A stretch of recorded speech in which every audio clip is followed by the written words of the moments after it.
अंगद जी, भगवान राम जी जगदीश्वर है, प्रभु हैं, वो अपनी इच्छा से अवतार लिए हैं। भगवान का कार्य भगवान ही पूर्ण करते हैं।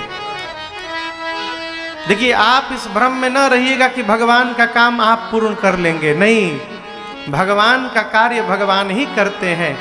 अब ये उनके ऊपर है कि वो किसको उस कार्य का श्रेय प्रदान करते हैं, किसको निमित्त बना देते हैं, ये उसका सौभाग्य है।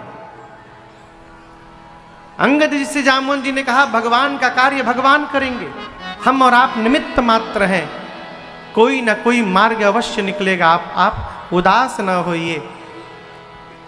जहां पर ये कपि लोग बात कर रहे हैं, वहीं ऊपर गुफा में जटायु जी के भाई संपाति जी बैठे हैं। क्या नाम है? संपाति। बेचारे के पंख जल गए हैं सूर्य के तेज किरणों से। पंख नहीं है इसलिए उड़ नहीं पाते हैं, उड़ नहीं पाते हैं तो कहीं जा नहीं पाते हैं, जा नहीं पाते हैं तो भोजन नहीं मिला है कई दिनों से। कान में कपियों की आवाज आई, गुफा से बाहर निकले, इतने सारे बानर दिखाई पड़े। संपाति जी भावुक हो गए, हाथ उठाकर ब्रह्मा जी से बोले, धन्यवाद ब्रह्मा जी, इतने सारे कपियों को आपने भेज दिया, कृपा करके आज सबको खा जाऊंगा मैं। अंगद जी सुने, खा जाऊंगा?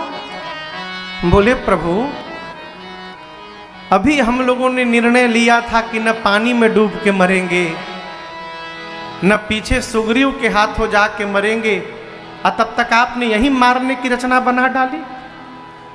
एक ये गिद्ध है जो हम लोगों को खाने की बात करते हैं। एक जटायु जी महाराज गिद्ध थे जिन्होंने राम कार्य में अपने प्राण की आहुति दे डाली। संपाति जी सुने, जटायु कपियों से बोले, निर्भय हो जाओ, निर्भय हो जाओ, भाई थे मेरे जटायु, क्या हो गया मेरे भाई को? श्री जामवंत जी ने पूरा वृत्तांत सुनाया उनको। कपियों के सहयोग से समुद्र के किनारे गए और हाथ में जल लेकर संपाति जी ने अपने भाई को तिलांजलि दी है, तर्पण दिया है। आप कल्पना करिए, हम उस देश में रहते हैं माई बाप जहां का एक पक्षी भी अपने भाई को तर्पण करता है, तिलांजलि देता है। ये हमारी संस्कृति है। बाहर के देशों में लोग जीते जी अपने श्रेष्ठ को पानी नहीं पिला पाते हैं, हम जाने के बाद भी अपने पूर्वजों को पितृपक्ष में पानी पिलाते रहते हैं। ये हमारी संस्कृति है। संपाति जी ने जटायु जी को तर्पण किया, तिलांजलि दी, अपनी कथा सुनाई और कहा कि जब सूर्य के किरणों से मेरा पंख जल गया तो मैं नीचे गिर गया। तब चंद्रमा नाम के एक मुनि ने मुझसे कहा, संपाति, त्रेता में राम जी के दूत जब सीता जी के अन्वेषण में निकलेंगे और जैसे आपको दूतों का परिचय प्राप्त होगा, मैं वचन देता हूं आपके शरीर में नवीन पंख पुनः निकल जाएगा। ये मेरा आपको आशीर्वाद है और वचन है मेरा। जैसे संपाति जी वाक्य बताएं, जामवंत जी बोले, अरे हम ही लोग वो राम जी के दूत हैं, सीता जी के अन्वेषण में निकले हैं। जैसे संपाति जी के कान में ये वाक्य पड़ा, उनके शरीर से नवीन पंख निकल गया वहीं पर, और पंख फुलाकर संपाति लगे नाचने, वहां पर आनंद मनाने लगे। संपाति जी ने कहा, आप लोग बिल्कुल चिंता मत करिए, चंद्रमा मुनि ने हमसे कहा था कि जैसे शरीर में नवीन पंख आए, आप कपियों को तुरंत सीता जी का पता बताइएगा। संपाति जी बोले, मैं रोज देखता हूं। क्या देखता हूं? मैं देखा हूं तुम नाही गीधहि दृष्टि अपार। मैं रोज देखता हूं, रोज देखता हूं। मैं क्या देखता हूं? इस समुद्र में 100 योजन दूर त्रिकूट पर्वत पर लंका नगरी है, जिसके एक कूट पर अशोक वाटिका में एक अशोक वृक्ष के नीचे सीता जी शोक सहित होकर बैठी हैं, सशोक बैठी हैं। जामन जी बोले, बहुत दिव्य, और सहायता करिए। बोले और सहायता नहीं कर पाऊंगा। क्यों? बूढ़ भयऊं न त करते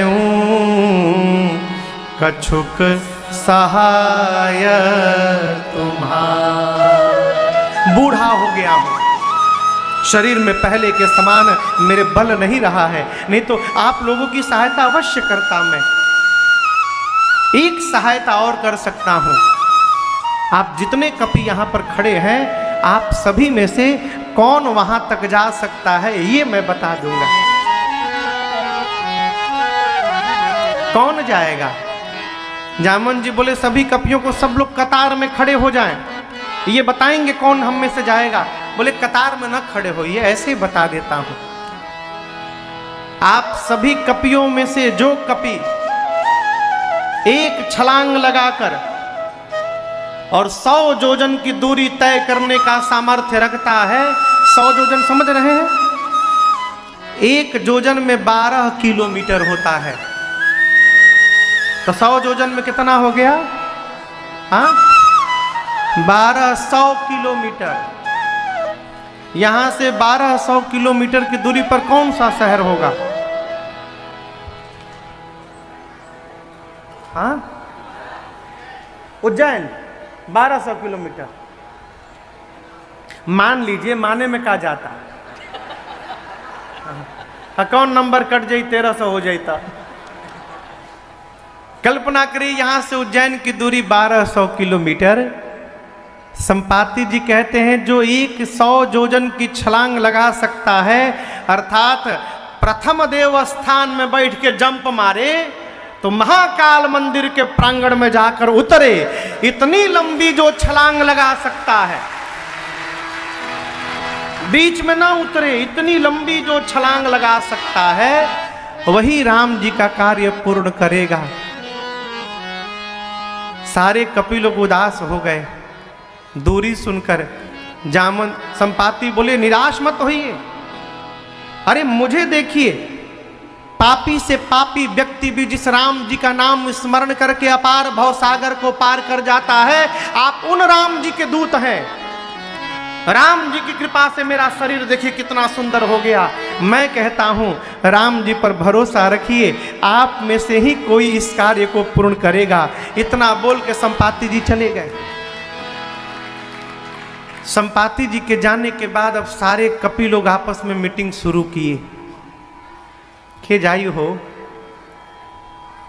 के जाई वहां तक, उतनी लंबी छलांग के मार सकत है? हाँ? एक कपि ने कहा कि हम तो एक बार 20 योजन की छलांग मारे थे।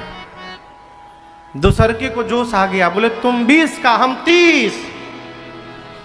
एक कपि को और जोश आया, बोले 30, इतने, हम 50 योजन। जामन जी देखे, अरे तो धीरे धीरे सब बढ़ने लगे। जिस कपि ने 50 योजन कहा था उसका पीठ थपथपा, बोला शाबाश, क्या बात है, 50% पूरा हो गया, 50 योजन का वीर मिल गया। है कोई वीर इससे आगे जाने वाला? एक कपि ने कहा 70 योजन, मेरा नाम लिखिए 70 योजन में, हम 70 योजन जाएंगे। बोले बहुत सुंदर, क्या बात है, 70 योजन के आगे कोई वीर हो जो 70 के आगे जाए। एक कपि ने पूरा हिम्मत बांधा।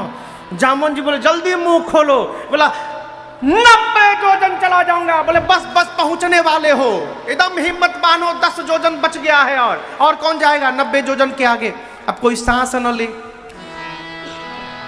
जामन जी बार बार हिम्मत दे, 90 के आगे कोई वीर बैठा है? तब तक 90 वाला बोले हम जाएं। बोले 2 मिनट रुको, कहां जाओगे? 90 योजन नहीं, 99 योजन भी जाओगे तो जल में डूब जाओगे। जामवंत जी को आवेश आ गया। बोले आप लोग अपने आप को युवा कहते हैं, शर्म नहीं आती? मैं बूढ़ा हो गया, शरीर में मेरे पहले के समान बल नहीं रहा। मेरी युवा अवस्था रहती तो मैं बताता 100 योजन किसे कहते हैं। मैं जवानी में था, भगवान बलि को बांधने के लिए त्रिविक्रम रूप धारण किए थे। उस बढ़े हुए स्वरूप की मैंने 2 घड़ी में तब 7 परिक्रमा मारी थी, तब मेरी युवा अवस्था थी। आप लोग 90 योजन बोल रहे हैं। जवानी को जब ललकारा ना, अंगद जी बोले देखिए मैं जा तो सकता हूं, वापसी की गारंटी नहीं है मेरी। अब दर्शन करिए, जो चला जाएगा वापस क्यों नहीं आएगा हो? भरोसा उसी को होता है माई बाप जो भगवान के भरोसे रहता है। इस बात को समझिएगा, भरोसा उसी को जीवन में रहता है जो भगवान के भरोसे रहता है, और जो अपने भरोसे रहता है वो हमेशा संशय में पड़ा रहता है। अंगद जी बोले मैं जाऊंगा, अंगद कहे वो जाऊं मैं पारा, और जहां मैं आ जाता है वहां भगवान निकल के चले जाते हैं। भगवान तो वहीं रहते हैं जहां मैं नहीं, केवल तू रहता है। अंगद बोले मैं जाऊंगा, इसलिए संशय है लौट के आऊंगा कि नहीं आऊंगा। जामुन जी मने मन सोचे, जब जाके आइए नहीं पाओगे तो बीच में काहे बोल रहे हो? अरे जाना नहीं है, आना भी है। अच्छा आप बताइए, जाना किसको है?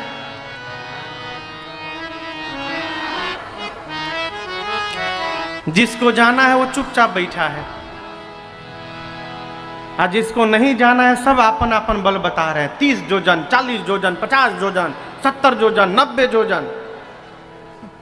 ठीक आज की स्थिति है, काम करने वाला चुपचाप काम करता है, और जितने फोटास वाले हैं, छपास वाले, जिनको कोई काम नहीं करना है वो खाली फोटो खिंचवाएंगे बिल्ला पहन पहन के। है माप में से किसी को नहीं बोल रहे हैं। काम करने वाला चुपचाप काम करता रहता है, नहीं करने वाला सब जगह हाँ इस पर चढ़ा दो, उसको उतार दो, देखिएगा 10-12 आदमी खड़े हैं वहां जोर जोर से बोलेगा। कहें लोग जाने कि सब कपारे पर हम ही उठाए पड़े हैं। जाना है हनुमान जी को, श्री हनुमान जी मौन है। जिसको नहीं जाना है, निज निज बल सब काहू भाखा, परंतु पार जाए कर संशय राखा। सबने अपना अपना बल बताया। जामुन जी बोले हनुमान जी महाराज कहाँ हैं? दिखाई पड़े। जामुन जी जाकर बोले, श्री जामवंत जी ने कहा कुछ नहीं करेंगे, चुपचाप जाएंगे, सीता जी को देखेंगे और आ करके राम जी को सीता जी की सूचना देंगे, बस। हनुमान जी बोले इतना दूर जाकर रावणवा को बिना धोए आ जाऊंगा? बोले ना ना ना ना, रावण को नहीं धोना है, उसके लिए राम जी स्वयं में पर्याप्त है। हम लोगों को तो केवल भगवान के पीछे पीछे कौतुक करना है। करने कराने वाले सब रघुनाथ जी हैं। हम लोग खेल के लिए रहेंगे। एक ठे राक्षस पर 150 बानर टूट पड़ेंगे, अपने आप नोचा के मर जाएंगे सब। हम लोग को छोटके छोटके राक्षसों को मारना है, बड़के राक्षस को सबके लिए राम जी अकेले काफी हैं। कपि से न संग संहारे राम से थही जानी है, त्रैलोक पावन सुजस सुर नारदादि बखानी है। जो सुनत गावत कहत समुझत परम पद नर पावई। जो सुनत गावत कहत समुझत परम पद नर पावई।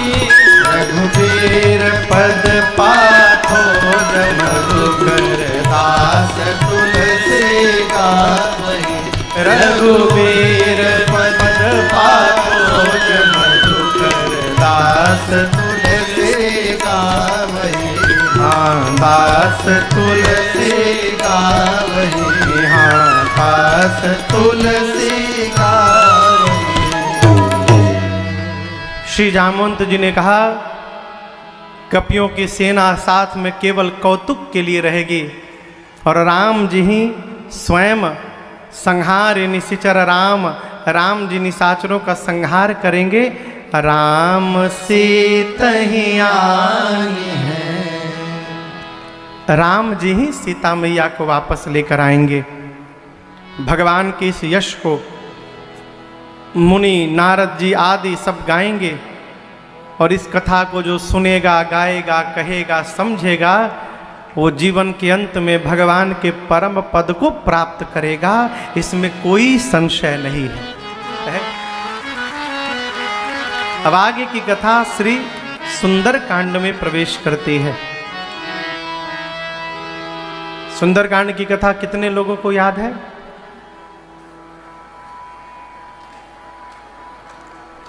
कितने लोग सप्ताह में एक बार पढ़ते हैं? बहुत लोग हैं, जय जय, अच्छी बात है। लेकिन सुंदर कांड के बाद भी छठे कांड है, उसको भी पढ़ने का स्वभाव बनाइए धीरे धीरे, ठीक ना। सुंदर कांड के प्रारंभ में गोस्वामी जी ने 3 श्लोक लिखे। हमने बीच में एक दिन निवेदन किया था आपको इसके बारे में। जामवंत जी की बात से गोस्वामी जी सुंदर कांड की कथा प्रारंभ करते हैं। कौन सी बात? चुपचाप जाइए, सीता जी को देखकर आकर राम जी को बताइए, बस। और यहां आप दर्शन करिए, यदि श्री जामवंत जी महाराज न होते तो श्री हनुमान जी आज ही राम कथा पूरी कर डालते। जाते रावण को मार पिट के उठा के चले आते, कोई रोक नहीं पाता।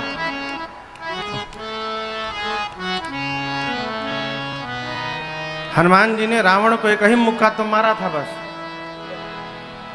एक मुक्का, ऐसा मुक्का मारा हनुमान जी ने, रावण बेहोश हो गया। हाँ।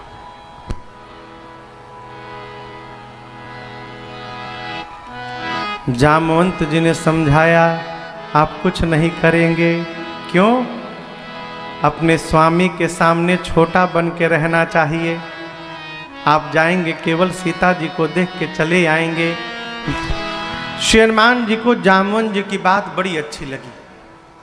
कपियों से बोले, जब तक मैं पता लगा कर न आ जाऊं, आप लोग यहीं रहिएगा, मेरी प्रतीक्षा करिएगा। भगवान के नाम का स्मरण करके हनुमान जी चले।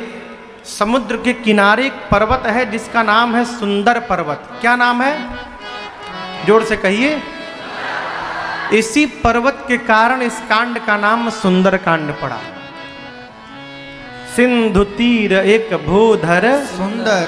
हनुमान जी खेल खेल में कूद के उस पहाड़ के ऊपर चढ़ गए। कौतुक कूदी चढ़े था ऊपर। और चढ़ने के बाद उड़ना है। उड़ना है ना, उड़ने के लिए इंजन शुरू करना पड़ेगा। हनुमान जी अपन जहाज के इंजन चालू कर रहे हैं। दर्शन करिए, गोस्वामी जी कहते हैं, बार बार रघुवीर संहारी, खड़े होकर पहाड़ पर गदा लेकर हाथ में, जय श्री राम, जय श्री राम, जय श्री राम, जय श्री राम, जय श्री राम, जय श्री राम। बार बार रघुवीर संहारी, पवन तनय बल भारी।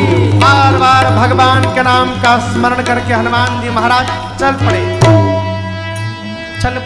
पाताल तक सब खड़बड़ा गया। कोई भी वस्तु जब आगे बढ़ती है तो उसके पीछे उसका फोर्स लगता है। पढ़े है ना?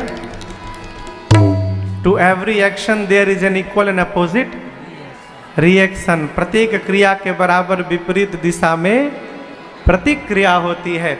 हनुमान जी जितने फोर्स से ऊपर गए उतना ही जी फोर्स नीचे गया, और नीचे गया तो क्या हुआ? पाताल तक सब खड़बड़ा गया। 7 तल नीचे, अतल बीतल सूतल तलातल महातल रसातल, फिर पाताल।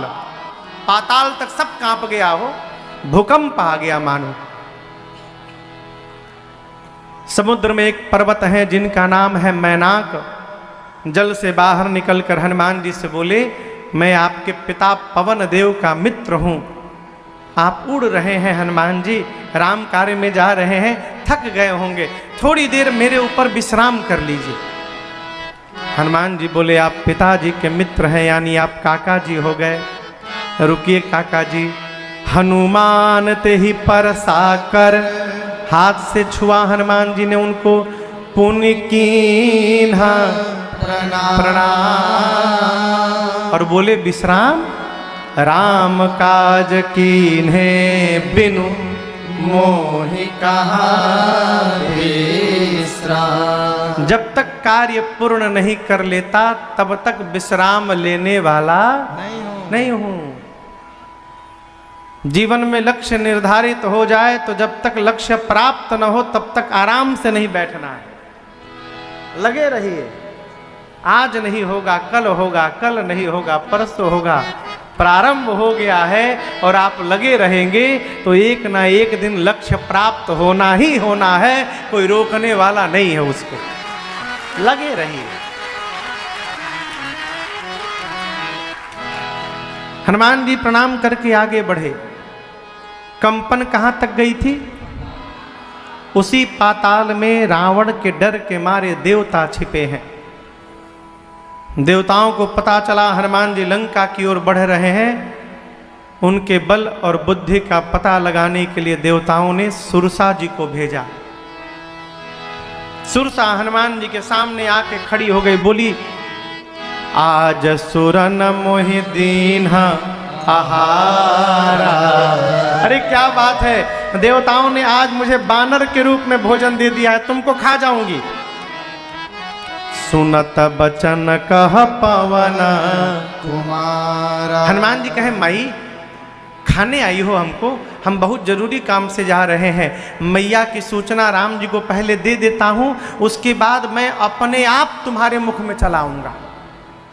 सत्य बोल रहा हूं, मुझे माई जाने दो। परंतु सुरसा कवन जतन दे नहीं जाना।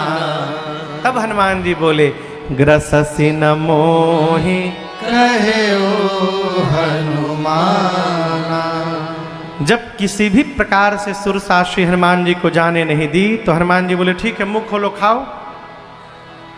सुरसा ने 1 जोजन का शरीर बनाया। कितना? 12 किलोमीटर लंबा 1 जोजन। हनुमान जी तुरंत 2 जोजन के हो गए, 24 किलोमीटर। और खोलो, शुरू भया खेल। गोस्वामी जी कहते हैं सुरसा ने 1 जोजन का मुख खोला तो हनुमान जी 2 जोजन के हो गए। सुरसा से 4 तो हनुमान जी 8। जितना बड़का मुख सुरसा बनावे उसका डबल हनुमान जी बना ले। बढ़ाते बढ़ाते सुरसा ने 100 जोजन का अपना जब मुख खोला तो हनुमान जी सोचने लगे 1 जोजन से प्रारंभ होकर 100 जोजन तक पहुंच गई। यदि मैं 200 जोजन का बन जाऊंगा तो मेरी लंबाई लगभग 2500 किलोमीटर हो जाएगी। 2500 किलोमीटर। फिर क्या होगा? मेरा दाहिना हाथ रहेगा राम जी के पास, बायां हाथ रहेगा सीता जी के पास। भगवानों सोचेंगे हनुमान जी कर क्या रहे हैं? अब क्या गारंटी है कि मेरे 200 होने के बाद ही 400 जोजन की नहीं होगी? यानी लंबा होने से कोई उपचार होने वाला नहीं है। जैसे सुरसा ने 100 जोजन का मुख बनाया, हनुमान जी महाराज अति लघु रूप पवन सुतली। श्री हनुमान जी महाराज ने अति लघु छोटा सूक्ष्म रूप धारण किया। सुरसा के मुख में भीतर गए और थोड़ी देर रहने के बाद मुख से बाहर निकल गए। बाहर निकल कर कहा माँ अब मैं आपके भीतर जाकर आ गया हूँ, क्या फिर से मुझे आप खाएंगी? सुरसा मुस्कुराई, बोली हनुमान जी देवताओं ने मुझे आपको खाने के लिए नहीं भेजा था, देवताओं ने मुझे आपके बल और बुद्धि का पता लगाने के लिए भेजा था। और मैं कहती हूँ बल बुद्धि मरम तोर मैं पावा। आपके बल बुद्धि का मर्म मुझे पता चल गया। हनुमान जी पूछे कैसे पता चल गया? सुरसा बोली आपका विशाल रूप दिखाई पड़ा, उससे आपके बल का पता चल गया और मुझसे छुटकारा पाने के लिए आपने छोटा रूप धारण कर लिया, इससे आपके बुद्धि का पता चल गया। आप बल बुद्धि के अपार भंडार हैं। आशीर्वाद दे दिया। यहां दर्शन करिए, जो खाने आई है वही आशीर्वाद दे रही है। कितनी अद्भुत बात है। जो खाने के लिए आई है वो आशीर्वाद दे रही है। आशीर्वाद कब दी? जब हनुमान जी छोटा बन गए। इसी प्रकार जमा समाज में जब जब छोटा बन के घूमते रहिएगा, जहाँ भी जाइएगा आशीर्वाद प्राप्त होता रहेगा और जीवन में आनंद होता रहेगा। हनुमान जी को आशीर्वाद मिला, आगे बढ़े। समुद्र के किनारे जल में एक राक्षसी थी सिंह का। हनुमान जी एक मुष्टिका मारे सिंह का सीताराम कर डाले। मार के त्रिकूट के एक पर्वत पर चढ़े। लंका देखिए, चारों तरफ योद्धा दिखाई पड़े हनुमान जी को। सोचे दिन में जाना खतरे से खाली नहीं, अंधेरे में चलूंगा। सायंकाल होने के बाद अंधेरे में हनुमान जी छोटा रूप बनाकर मसक जैसा, अरे मसक समान रूप कपिधारे, मसक समान रूप कपिधारी, लंका ही चलो सुमेर नरहरे, लंका ही चलो सुमेर नरहरि, नाम लंकिनी एक निश्चरे, नाम लंकिनी एक निश्चरी, तो कह चल सी मोहिनिंदरे, सो कह चल सी मोहिनी, चल ही नहीं मरम सठ मोरा, मोर आहार जहाँ लगी चोरा, जान ही नहीं मरम सठ मोरा, मोर आहार जहाँ लगी चोरा। इतना बड़ा आकार, इतना बड़ा, इतना ही बड़ा होता है बिल्ली का बच्चा जन्म लेने वाला। इतना बड़ा साइज बना के हनुमान जी बानर के रूप में लंका के मेन गेट से धीरे धीरे दबे पांव रात में चलने लगे। रावण ने मेन गेट पर ही राक्षसी को बिठाया जिसका नाम है लंकिनी। का नाम है? लंकिनी। हाँ, नाइट विजन कैमरा लगा के बैठी है आंख में, अंधेरे में भी देख ली। क्या देख ली? हनुमान जी को दबे पांव भीतर जाते जाते। बोली अरे मैं द्वार पर खड़ी हूं, मेरे रहते चोर की भांति जा रहा है। चिल्लाई हनुमान जी पर। बोली जानता नहीं है तू, मैं चोरों को पकड़ पकड़ के खाती हूं। हनुमान जी बोले तुम आज तक केवल चोर खाई? लंकिनी बोले केवल चोर को खाते हूं। हनुमान जी बोले तुम्हारा जीवन बेकार हो गया। कैसे? अरे जो आम को नहीं खाया उसका जीवन बेकार नहीं हुआ तो क्या हुआ है?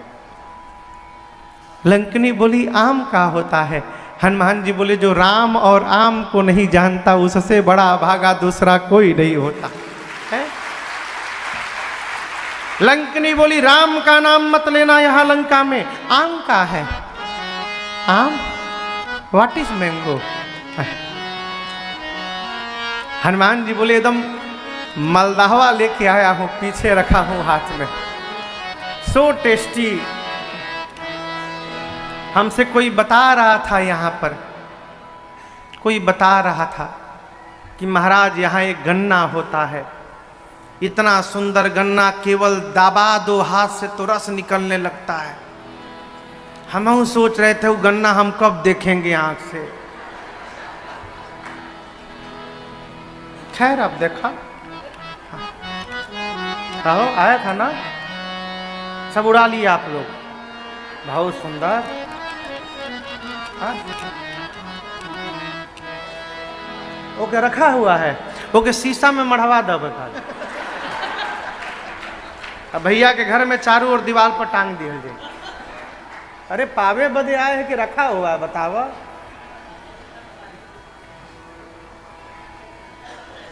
हमसे कोई कहा महाराज ऐसा गन्ना धरती पे कहीं नहीं मिलता। हम तो सुने थे भाई, हम लोग जाते हैं कथा गाने मॉरिशस, उसको चीनी का कटोरा कहते हैं, वहाँ केवल गन्ने की खेती होती है। कम से कम 12-13 तो आइटम देखे अबे कि हम लोग उतना चीनियों फाँक के आए, नाना प्रकार का चीनी। हनुमान जी बोले एकदम स्पेशल क्वालिटी का मलदहवा रख ले बानी पीछे, पीछे वही आमे है, टेस्ट करना चाहती हो? बोली भाग्यशाली बनना है। हनुमान जी बोले नीचे झुको अभी खिलाता हूं तुमको। गोस्वामी जी कहते हैं जैसे लंकिनी झुकी, हनुमान जी मुठिका एक महाकपि हनी मने धर दिए, मुष्टिका बांधे, जैसे झुकी हनुमान जी हाथ पे रगड़े जय श्री राम, ऐसा उसको पंच मारे हो, एक मुष्टिका हने खून की उल्टी करके भुरभुरा के धुला गई उतला दूर, भिमुलिया मार गई, गुलाटी मार के फेंका गई उतना दूर। हनुमान जी दौड़ कर गए, जाकर उठाए, उठाकर पूछे हाउ वाज द टेस्ट। सब बढ़िया था, टेस्टी, दूसर का दी। हाँ, गुलाब खास किया होता नहीं। अब एक ही आम में हाथ जोड़ ली, बोली मैं बहुत भाग्यशाली हूँ। हनुमान जी बोले प्रसादी देहनी है तब बुझाई ला, जब मुष्टिका मिली तब पता चला कि भाग्यशाली हो। बोली नहीं, ये मुष्टिका ही पहचान पत्र था। ब्रह्मा जी ने जब रावण को वरदान दिया तो जाते जाते ब्रह्मा जी ने मुझसे कहा था, लंकिनी जिस दिन किसी कपि के मारने से तू व्याकुल हो जाएगी, समझ लेना कि निशाचरों का अंत अब निकट आ गया है। क्यों? जो कपि तुझे मारेगा वो साक्षात रघुनाथ जी का दूत हनुमान होगा, वो तुझे मारेगा।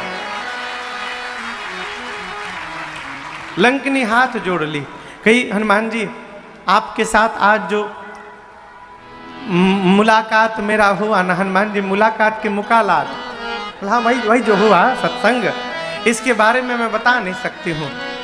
और यहाँ दर्शन करिए, राक्षसी है परंतु सत्संग की क्या अद्भुत महिमा बता गई।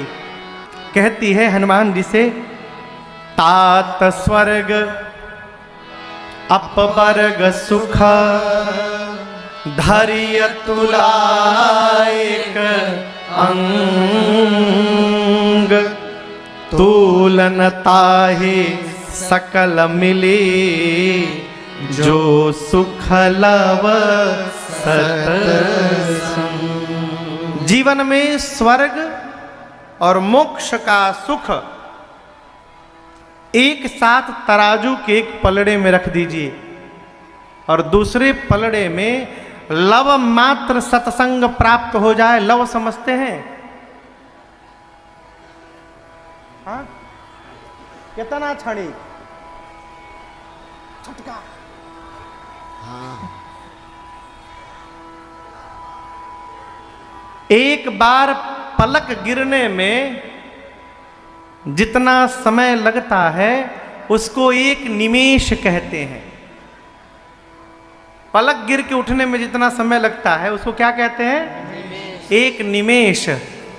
एक निमेष का 1/3 भाग। अब एक निमेष को 3 भाग में बांटिए, उसका जो 1 भाग है वो लव कहलाता है।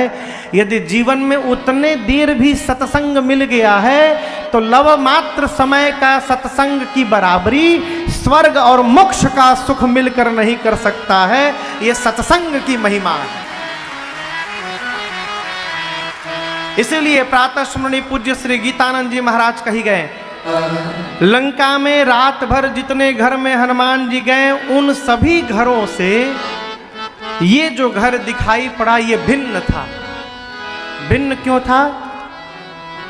रामायुध अंकित गृह शोभा बरनी न जाय, नव तुलसी का वृंद कहाँ आगे गाइए, देखी हरस कपीरा। इस घर के दीवार पर राम जी के आयुध बने हैं, धनुष बाण बना हुआ है, शंख बना हुआ है, चक्र बना हुआ है, गदा बना हुआ है, पद्म बना हुआ है, भगवत चिन्ह है। आंगन में तुलसी मैया का बिरवा लगा हुआ है। और ये दृश्य देखते श्री हनुमान जी को ये समझते विलंब नहीं लगा कि ये अवश्य किसी न किसी भगवान के भगत जी का घर है जो सामने हमको दिखाई पड़ रहा है। हनुमान जी घर के सामने खड़े हो गए। अब यहां दर्शन करिए, हनुमान जी विभीषण जी के घर का जीपीएस लोकेशन लेके नहीं आए हैं। आजकल किसी को कहीं बुलाइए ना, कहता लोकेशन हमको सेंड करिए। अब भारत के लोकेशन तो भगवान मालिक है। कहिए तो खेते में उतार दे, कहिए तो चिमनी के भीतर घुसा दे। बलिया याद है बेलहरी वाली कथा? अब थे ना, हम लोग गोरखपुर उतर के एयरपोर्ट से गाड़ी से गए बलिया, जीपीएस लगा के बाबू खेते में उतार दिया। अब आपको बतावे भगवान से गोरावे प्रभु बचैया ईजा बड़का बड़का ऊख और दुई थे खेत के बीच में ट्रैक्टर के जो लीक होता है उसमें गाड़ी चल रही है, माटी के मेड़ कोनो फंसे मत गाड़ी है पर किसान डेरा जाए गाड़ी देख के खेत में से गाड़ी कहां निकल गया। हनुमान जी कोई एड्रेस लेकर नहीं गए हैं, हनुमान जी भगवान की करुणा और भगवान की कृपा भगवान का आशीर्वाद लेकर गए हैं। यदि आपके साथ आपके श्रेष्ठ का आशीर्वाद चल रहा है तो आप जीवन में किसी भी लक्ष्य को प्राप्त करने की शक्ति रखते हैं। आप कहीं भटकने वाले नहीं हैं, कहीं नहीं भटक सकते। घर दिखाई पड़ा, हनुमान जी रुक गए।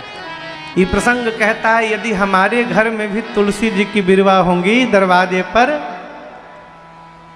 हमारे घर में भी भगवान के चिन्ह बने रहेंगे तो हो सकता है किसी न किसी दिन हनुमान जी की तरह हमारे भी घर के सामने भगवान का कोई भगत और संत आके खड़ा हो जाएगा जो हमारे परिवार का उद्धार कर देगा। घर बतावत है कि भगत के घर है। हनुमान जी देखे खड़े हो गए और सोचने लगे, लंका निशिचर निकर निवासा, यहाँ कहाँ सज्जन कर बासा, मन महु तर्क करे कपिलागा, ठीकते ही समय विभीषण जागा। हनुमान जी खड़े होकर सोचने लगे कि राक्षसों की नगरी में ये भगत जी कहाँ से मिल गए हो। ये घर तो बता रहा है कि भगत जी का घर है। हनुमान जी तर्क करने लगे। देखिए हमारे पूज्य महाराज श्री कहते हैं, बेटा धरती के किसी भी कोने में चले जाइए आलू जरूर मिलेगा आपको, आलू। और कोई सब्जी मिले चाहे ना मिले, आलू जरूर मिलेगा। हम लोग गए मॉरिशस कथा करने, तो वहाँ एक जन के घर में भोजन करने गए। तो घर वाले ने पूछा भोजन के समय, महाराज जी आप सूसू पाते हैं? ना क्या बोल रहे हो, दिमाग ठीक है? बोले महाराज सूसू की सब्जी बहुत टेस्टी होती है, तुम ही खाओ सोते हो, हम नहीं खाएंगे। मैं सत्य बता रहा हूं आपको। वहां एक सब्जी होती है उसका नाम है सूसू। हम एक जन से बोले भैया नमवा तो कम से कम बदल दो, जिसका खाने का मन होगा वो भी सूसू सुन के नहीं खाएगा। तो कौन कौन खाया था? हाँ? अच्छा आप पाए थे, विद्वान आदमी आप तो। कहते महाराज बहुत प्रोटीन होता है में, मैं तू ही प्रोटीन खा, हम के प्रोटीन नहीं खाएंगे। अब सोचिए सूसू की सब्जी यहां नहीं होती, लेकिन आप कहीं भी चले जाइए आलू जरूर मिलेगा आपको। उसी प्रकार धरती के किसी भी कोने में चले जाइए आपको भगवान का भगत प्राप्त हो जाएगा। आप युगांडा में जाइए, आप गयाना जाइए, आप नैरोबी जाइए, चाहे कहीं जाइए, कोई ना कोई भगवान का भक्त मिलेगा। लेकिन आपको एक शर्त बताऊं, उसके पहले खुदे भगत होना पड़ेगा। क्योंकि भगत जी केवल भगत जी को दिखाई पड़ेंगे। भगत कहीं भी जाता है उसको भगत मिल जाता है, उसी प्रकार ठग कहीं जाता है उसको ठगो भेटा जाता है। काशी तो खैर फेमस है। एक आदमी नकली 500 के नोट ऊपर के जेबा में रख के, नकली 500 का नोट, ये अद्धी वाला कुर्ता है ना कुर्ता, इसमें तो खैर जेब नहीं है, इसमें रुपया रखिए तो बाहर से दिखाई पड़ता है। नकली 500 का नोट ऊपर के जेब में रख के दिन भर काशी में घुमा। हर 1 घंटे बाद देखे तो रुपया है वो में। शाम को एक चाय की दुकान पर बैठा तो बगल में एक आदमी चाय पी रहा था। बोला लोग कहते हैं काशी में बहुते ठग रहते हैं। कहाँ कोई ठग है? सुबह से 500 का नोट लेके घूम रहा हूं, अभी तक कोई नहीं निकाला। तो बगल में जो चाय पी रहा था वो बोला नकली नोट लेके घूमोगे तो कौन निकालेगा। अरे ये बोला तुमको कैसे मालूम? तो बोला 3 बार तो मैं ही निकाल के चेक कर चुका हूं।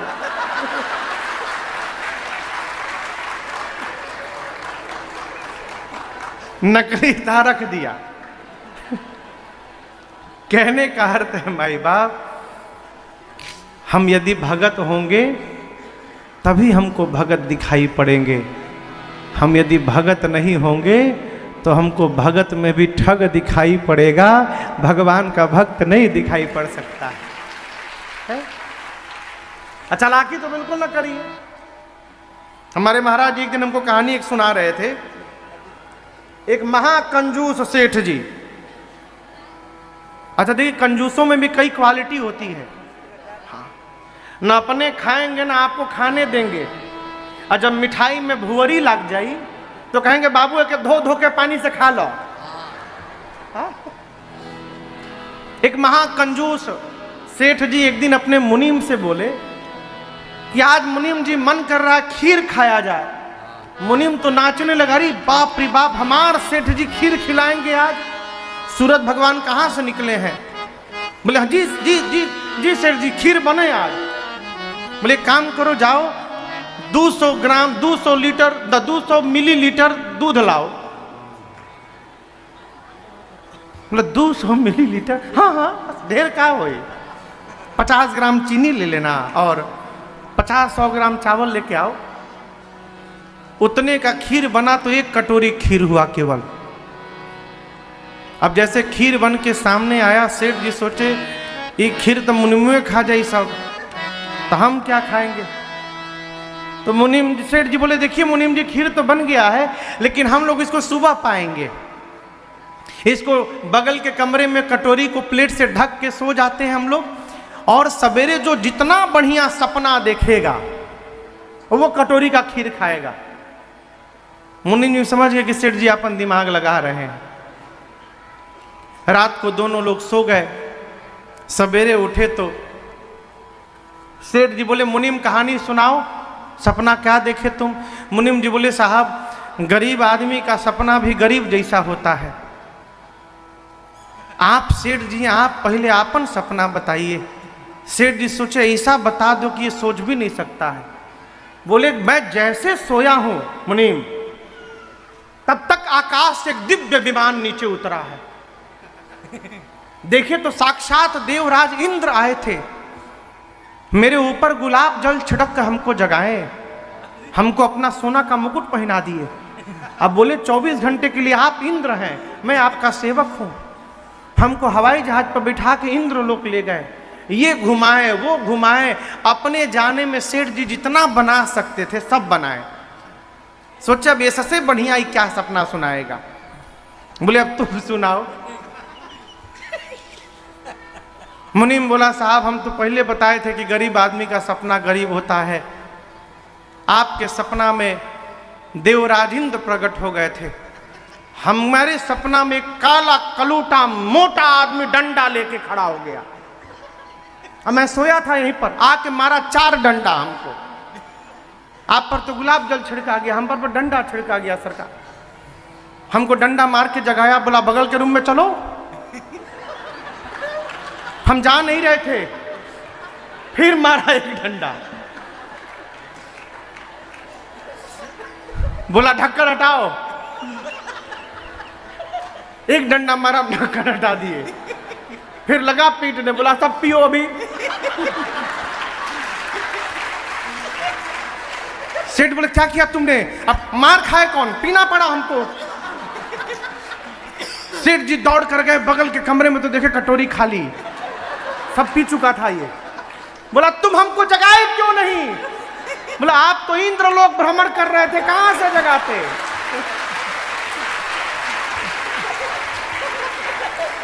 नीचे रहते तब न जगाते, आप तो ऊपर गए थे घूमने के लिए।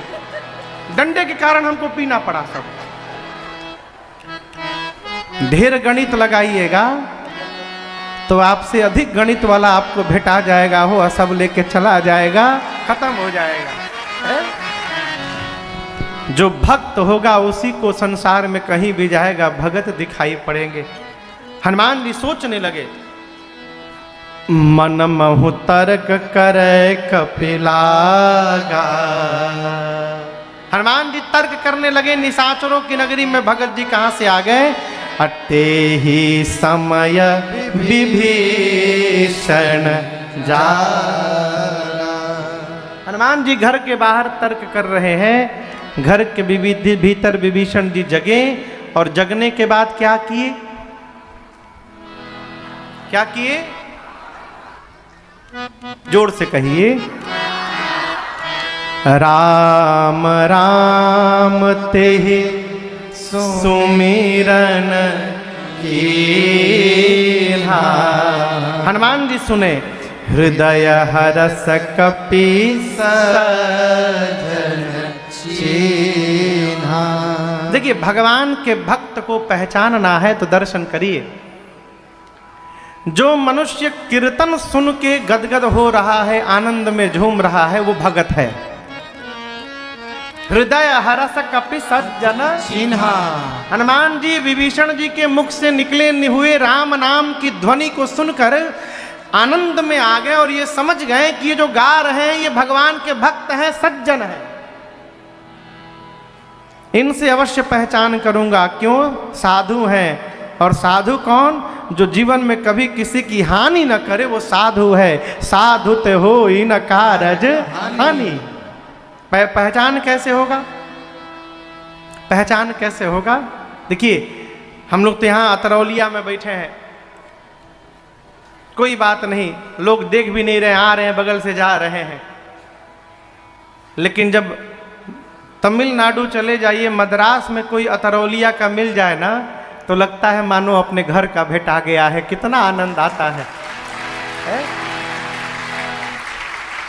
भारत से बाहर जाइए तो अतरौलिया छोड़िए, भारत से बाहर भारत का कोई मिल गया, भले उड़िया मिल जाए, तब भी लगता है कि अरे आप भारत से हैं, हम भी भारत से। कहाँ से? हम क्योंझर से हैं, हम अतरौलिया से हैं। लगता है मानो कोई घर का मिल गया। लंका जैसी नगरी में हनुमान जी को जब विभीषण जी सा भगत मिला होगा, हनुमान जी को कितनी प्रसन्नता हुई होगी। सोचे होंगे तुरंत परिचय किया जाए। परिचय कैसे होगा? हनुमान जी सोचे, ये राम राम बोले तो मुझे अच्छा लगा, अब यहाँ से मैं राम राम बोलूँगा तो उनको भी अच्छा लगेगा। तुरंत ब्राह्मण का रूप धारण करके राम सिया राम जय जय राम, राम सिया राम जय जय राम, राम सिया राम जय जय राम। विभीषण जी आए तुरंत, जय जय राम। करि प्रणाम पूछी कुशलाए, करि प्रणाम पूछी कुशलाए। विप्र कहु निज कथा बुझाए, विप्र कहु निज कथा बुझाए। कि तुम हरिदासन महको, कि तुम हरिदासन महको। मोरे हृदय प्रीति यही होए, मोरे हृदय प्रीति यही होए। कि तुम राम दीन अनुरागी, आयहु मोहि करन बड़ भागी। कि तुम राम दीन अनुरागी, आयहु मोहि करन बड़ भागी। हनुमान जी ब्राह्मण का रूप धारण करके लगे राम सिया गाने। विभीषण जी सुने, दौड़ कर बाहर आए, प्रणाम करके बोले, ये बताइए ब्राह्मण देवता, आप ठीक ठाक हैं ना? क्यों?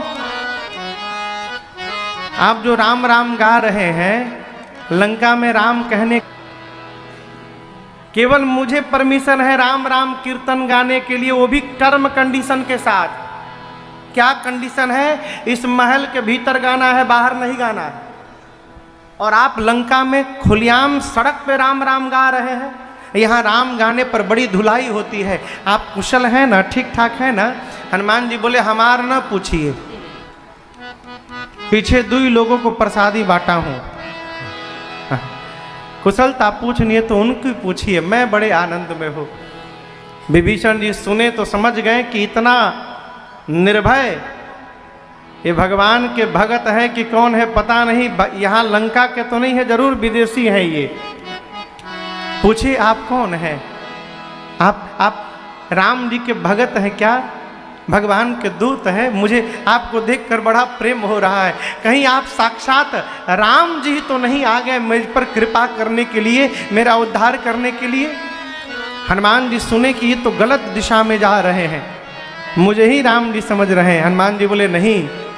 तब हनुमंत कही सब राम कथा निज सुनत जुगल तन पुलक मन मगन सुमिरे गुण। हनुमान जी ने पूरी कथा सुनाई और कहा मैं राम जी का दूत हनुमान हूं। यहाँ पर विभीषण जी महाराज बड़े आनंद में आए। हनुमान जी पूछे, विभीषण जी ये बताइए आप इन राक्षसों के बीच में रहते कैसे हैं?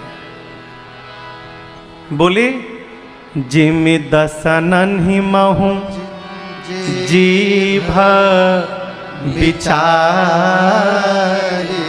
हनुमान जी जैसे दांतों के बीच में बिचारी जिह्वा रहती है, उसी प्रकार इन राक्षसों के बीच में मैं रहता हूं। विभीषण जी अपने को क्या बतावे, अपने को क्या बताएं? हाँ, जीभ। राक्षसों को क्या बताएं? दांत। अब देखिए हनुमान जी ज्ञानी नामक ग्रगण्यम है, इस वाक्य का क्या अद्भुत अर्थ निकाले हनुमान जी। सोचने लगे विभीषण जी हैं जीभ, राक्षस है दांत। कोई व्यक्ति यदि किसी व्यक्ति को गाली दे दे, अपशब्द कह दे, तो सुनने वाला मुंह पर मुक्का मारेगा, अब मुंह पर मुष्टिका मारेगा तो टूटेगा कौन? दांत। कहिए दांत। कहा किसने था? जीभ ने। टूटा कौन? दांत। यानी काम करेगा जीभ और टूटेगा दांत। विभीषण जी है जीभ, राक्षस सब है दांत। इसका अर्थ है यदि इस जीव रूपी विभीषण जी को अपनी पार्टी में शामिल कर लिया जाएगा तो ये काम करेंगे और निशाचर रूपी दांत सब अपने आप भरभरा के समाप्त हो जाएंगे। बस बस इनको मिलाना है। तब तक विभीषण जी ने पूछ दिया, हनुमान जी तामस तन कछु साधन नाहि, प्रीति न पद सरोज माहि। विभीषण जी कहे मेरा शरीर तामसी है, मैंने जीवन में कोई साधन नहीं किया, न यज्ञ किया न जप किया, कुछ नहीं किया है। न रघुनाथ जी के चरणों के प्रति मेरे मन में प्रेम है। मैं सब साधनों से, क्या मेरे जैसे जीव पर भी भगवान कभी कृपा करेंगे? एक बात तो आज मुझे पता चल गया, अब मोहि भरोस हनुमंता, बेनु हरि कृपा मिलहि नहीं संता। हो गया कि बिना भगवान की कृपा के संत मिलने वाले नहीं है। कब भरोसा हुआ? अब। इसका मतलब अब के पहले भरोसा नहीं था। यही अर्थ हुआ कि अब के पहले विभीषण जी को यह भरोसा नहीं था कि बिना भगवान की कृपा के संत मिलेंगे कि नहीं मिलेंगे। अब हुआ। और ये जो भरोसा नहीं था, इसी अविश्वास के कारण ये भी विश्वास नहीं बन पाया कि मेरे जैसे जीव पर भी भगवान कृपा करेंगे कि नहीं करेंगे। देखिए, जीवन में यदि भगवान के प्रति अविश्वास है तो वो अविश्वास सब जगह दिखाई पड़ेगा, और भगवान के प्रति विश्वास है तो विपत्ति में भी वो विश्वास दिखाई पड़ेगा, जैसे प्रहलाद जी के जीवन में दिखाई पड़ता था। अपने पिता ने पहाड़ से फेंक दिया नीचे, अपने पिता ने फेंक दिया। अपने पिता ने बहन के गोद में बिठाकर अग्नि के बीच में रख दिया। लेकिन प्रहलाद जी को यह विश्वास नहीं था कि भगवान मेरे पर कृपा करेंगे कि नहीं करेंगे। वो भगवत कृपा में ही रहते थे, इसलिए उसका जीवन में अनुभव होता गया। विभीषण जी बोले, क्या मेरे पर भगवान कभी कृपा करेंगे? शैनमान जी बोले, आप अपनी बात करते हैं, आप मुझे तो देखिए। कहू कवन मैं परम कुलीना, कपि चंचल सब ही विधिहीना। हनुमान जी कहते, मैं कौन से बहुत बड़े खानदान से आया हूं, कपि हूं, चंचल हूं, सब प्रकारहीन हूं। अरे प्रातः काल जो हमारा नाम ले लेता है उसको पूरे दिन भोजन नहीं मिलता। प्रातः काल हनुमान जी का नाम नहीं, बानर कह देने से दिन भर भोजन नहीं मिलता। इसका दूसरा अर्थ समझिए, हनुमान जी भगवान के भक्त हैं। हनुमान जी चाहते हैं कि जो भगवान के भक्त हैं वो सवेरे सवेरे हनुमान का नाम न जपे, वो सवेरे सवेरे मेरे रघुनाथ जी का नाम जपे। इसलिए कहते हैं मेरा नाम जपिएगा तो भोजनों नहीं मिलेगा। मेरे नाम को जपने से कुछ नहीं होगा, भगवान का नाम जपिए। हनुमान जी कहते हैं मेरे जैसे अधम पर भी रघुनाथ जी ने कृपा कर दी है। भगवान के स्वभाव का स्मरण करके हनुमान जी के नेत्र सजल हो गए। देखिए, बहुत पहले मैं एक बार बिहार के गोपालगंज में कथा गाने गया 2013 में। लगभग 80 साल के बाबूजी कमरे में आए और बोले, महाराज जी क्या मेरे पर कभी भगवान की कृपा होगी? वो पूछे तो मुझे हंसी आ गई। बोले, हंसे क्यों? हमने कहा, बाबूजी आपकी उम्र कितनी है? बोले, 80 साल महाराज। मैंने कहा कि आपकी उम्र आते आते लोग चले जाते हैं, आप यहाँ बने हुए हो, ये कृपा नहीं है तो और क्या है? आंख में चश्मा नहीं लगा, कान में ठेपी नहीं लगा, सब दांत दिखाई दे रहा है, छड़ी नहीं पकड़े हैं यानी घुटना भी सही है, पूरा ऊपर से नीचे तक टाइट दिखाई पड़ रहे हैं आप। इसके बाद भी आप कह रहे हैं कि भगवान की कृपा कब होगी? यदि इस पर भी अनुभव नहीं हो पा रहा है तो हमसे बड़ा भागा दूसरा कोई नहीं हो सकता। कृपा दिखाई नहीं देती, कृपा को अनुभव में लेना पड़ता है। पीछे जो 2 साल कोरोना का बीता है माई बाप, उस समय के बीतने के बाद जो जो यहाँ बैठा हुआ है वो भगवान की कृपा मानिए कि उस आंधी में से निकल के बाहर आ गए हम और आप। कितने अपने लोग चले गए हो, कितने सारे। बीच का एक समय आया 10-15 दिन कि फोन की घंटी बजती थी तो सीना कांप उठता था, कहीं कोई अनहोनी न सुनाई पड़े। एक दिन में 5-5 लोग हमारे अपने, जिनको मैं जानता हूँ, 5-5, 6-6 लोग चले जाते थे। उसके बाद भी हम और आप प्रथम देव स्थान में बैठकर आज कथा को सुन रहे हैं, गा रहे हैं। ये कृपा नहीं है तो और क्या है ऊपर वाले? अनुभव करिए, जीवन में जितना अनुभव करने का प्रयास करिएगा, वन में भी रहिएगा तो भगवान की कृपा दिखाई पड़ेगी, नहीं करिएगा तो महल में भी रहिएगा तो बेचैन रहिएगा। हनुमान जी बोले, मेरे जैसे अधम पर। यहां दर्शन करिए, राजन अपने को संत लिख के घूम रहे हैं और हनुमान जी अपने को अधम बोल रहे हैं। मेरे जैसी अधम पर भी रघुनाथ जी की करुणा की वर्षा हो रही है। भगवान के स्वभाव का कीन्ही कृपा सुमिरी गुना भरे बिलोचन। हनुमान जी के नेत्र सजल हो गए। यहाँ पर विभीषण जी को भरोसा दिलाकर सीता मैया का पता लेकर उसी अशोक वृक्ष के नीचे जाकर ऊपर पत्तों के पीछे छिप के हनुमान जी बैठ गए। विचार करने लगे, क्या करूं क्या करूं। तरु पर लव मह रहा लुकाई, करई विचार करो का भाई।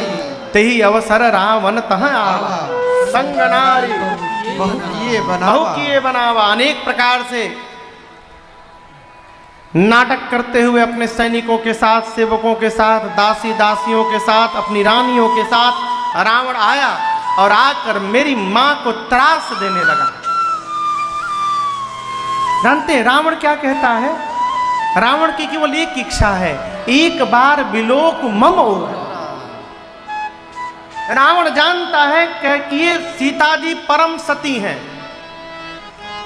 यदि सीता जी मुझे क्रोध की दृष्टि से एक बार देख लेंगी तो मैं इसी क्षण जल के भस्म हो जाऊंगा।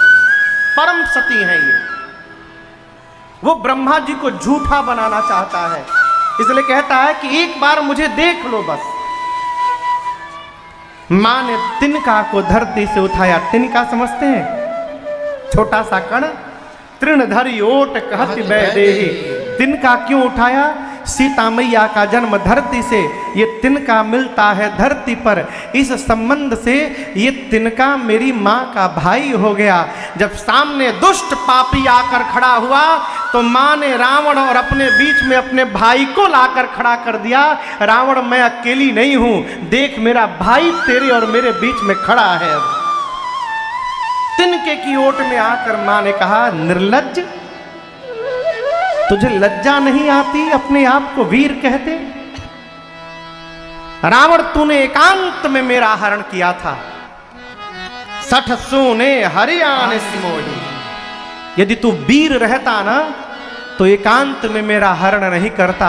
मेरे प्रभु के सामने तू मेरा हरण करके लाता, तब तुझे वीर मैं मानती। मेरे प्रभु सूर्य हैं और उस सूर्य के सामने रावण तेरी क्षमता जुगनू के बराबर भी नहीं है। रावण अपने आप को जुगनू सुना, आया आवेश, निकाला चंद्रहास खड्ग, सर को धड़ से अलग कर दूंगा मैं।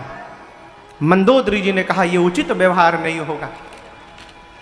मां की सेवा में जो राक्षसियां थी, रावण ने कहा, समझाओ सीता को, 1 महीने के भीतर यदि मेरी बात न मानी तो 1 महीने के बाद इसी चंद्रहास खड्ग से सीता के सर को धड़ से अलग कर दूंगा मैं। त्रास देकर रावण गया। मां की सेवा में मुख्य रूप से जो राक्षसी थी, उस राक्षसी का नाम था त्रिजटा। क्या नाम था? त्रिजटा। और आपसे बताऊं, ये त्रिजटा राम जी की भगत है। भरत जी तीर्थराज प्रयाग में कल रति मांग रहे थे राम जी के चरणों में।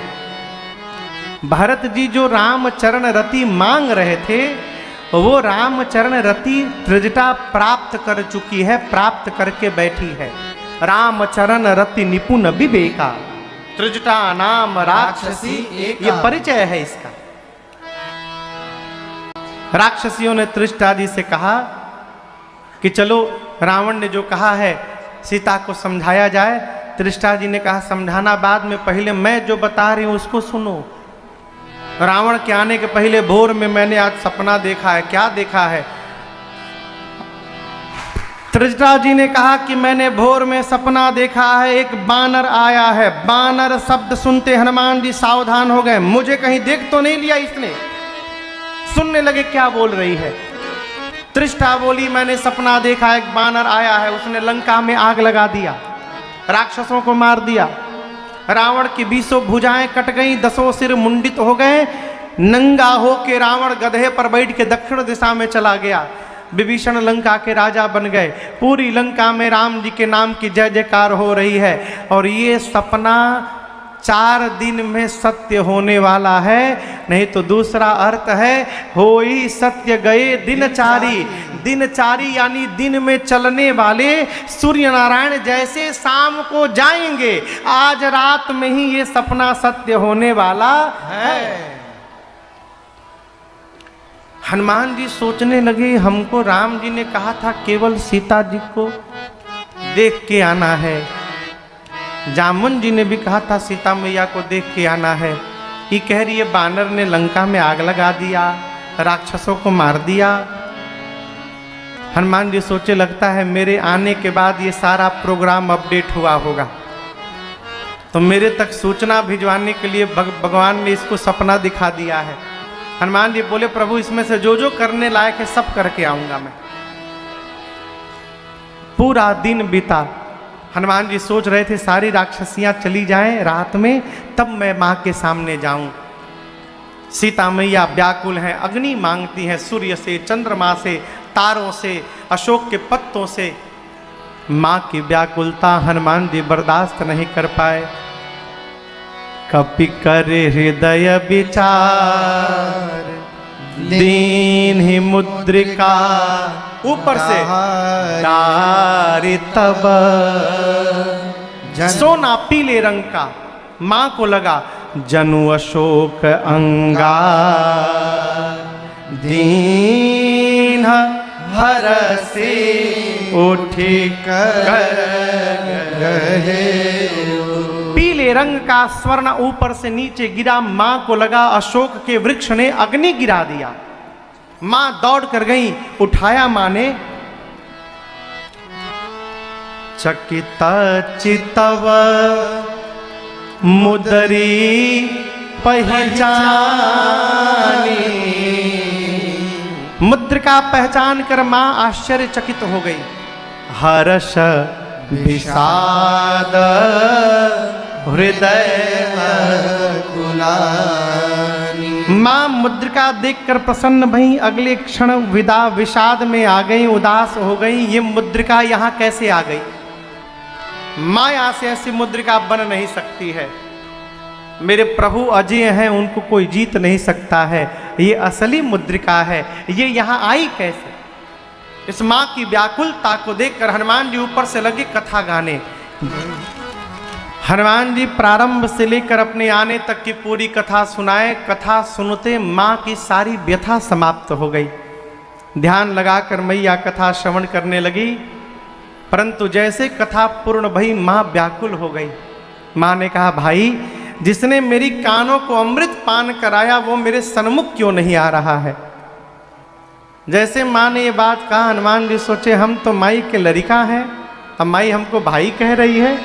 हनुमान जी तुरंत ऊपर से नीचे कूद पड़े। इतने छोटे हनुमान जी, माँ बानर की फोटो से भी डरती थी। हनुमान जी सामने आए, माँ ने मुख अपना पीछे घुमा लिया। हनुमान जी बोले माँ मैं आपका बच्चा हूँ, तो जान के सत्य शपथ करूं लेकर कह, प्रभु ने आपको देने के लिए कहा है। सीता मैया ने कहा आप तो बानर हैं और भगवान नर है, ये नर वानर की संगति कैसे हो गई? हनुमान जी ने कही कथा भई संगति जैसे। माँ के मन को भरोसा हुआ। धारण करिए, कपियों की सेना के साथ भगवान आएंगे, निशाचरों का अंत करके माँ आपको लेकर जाएंगे। मैं एक बात कह दूं माँ, गिद्ध गरुण जी महाराज सांप को खा लेते हैं। हनुमान जी कहते हैं यदि मेरे प्रभु का आशीर्वाद प्राप्त हो जाए माँ, तो एक छोटा सा सर्प भी गरुण को अपना निवाला बनाने की शक्ति ले लेता है। ये मेरे रघुनाथ जी का प्रताप है माँ। हम अपने मन से कुछ नहीं करते। आशीष दीन ही राम प्रिय जाना, आशीष दीन शीलन सुतो करहु कृपा करहु भर प्रेम मगन आना, निर्भर प्रेम मगन हनुमान। हाँ माँ, मुझे इन दूतों का काम है कि जिस देश में वो गए हैं उस देश में भारत को लेकर क्या रणनीति बनाई जा रही है, अपने देश को इससे अवगत कराना, उस देश की सैन्य क्षमता कितनी है, कैसी है, इसका समय समय पर विवरण देते रहना। क्यों? हो सकता है भविष्य में कभी हमारे देश से उस देश का युद्ध हो तो हमारा देश पहले से उसके लिए तैयार हो। हनुमान जी दूत बनकर गए हैं, तो हनुमान जी को ये पता लगाना है कि किस किस प्रकार के योद्धा रावण की सेना में है। तो हनुमान जी कोई वीआईपी गेस्ट तो है नहीं कि माला वाला पहना के घुमाया जाएगा। हनुमान जी सोचे आएंगे तो पता चल जाएगा। कहते हैं चले उन्नाई सिर पे फल खाए सितर तोर लागा, फल खाए सितर तोर लागा। हनुमान जी पहले पेट भर के फल खाएं, उसके बाद उत्पात प्रारंभ करने के लिए फलों को तोड़ रहा है। सरदार बोला तोड़ने दो। कितना तोड़ेगा? 50-60 तोड़ेगा, तोड़ने दो। हनुमान जी सोचे खाए सितर तोर लागा, रहे तहाँ बहु भट रखवारे, रहे तहाँ जाए पुकारे। जैसे हनुमान जी वृक्षों को चला चला कर मारने लगे, रखवाले दौड़े हैं हनुमान जी को पकड़ने के लिए। वो हनुमान जी को पकड़े उससे पहले हनुमान जी उनको पकड़ लिए। 15 को दाहिने हाथ में पकड़े, 15 रखवाले को बाएं हाथ में, और नीचे माटी में दबा के रगड़ने लगे रखवालों को। हनुमान जी सीताराम सीताराम सीताराम सीताराम माटी में रगड़ रगड़ के मारना शुरू किए।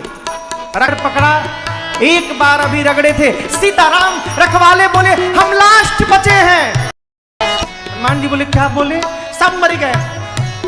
हमको मार दीजिएगा तो आपके बारे में रावण को कौन बताएगा? हनुमान जी बोले ठीक से बताओगे? एक रखवाला बोला एक बार तो रगड़ी दिए हो, कितना परपरा रहा है हम जानते हैं, हम रावण को अपने फीलिंग के साथ बताएंगे।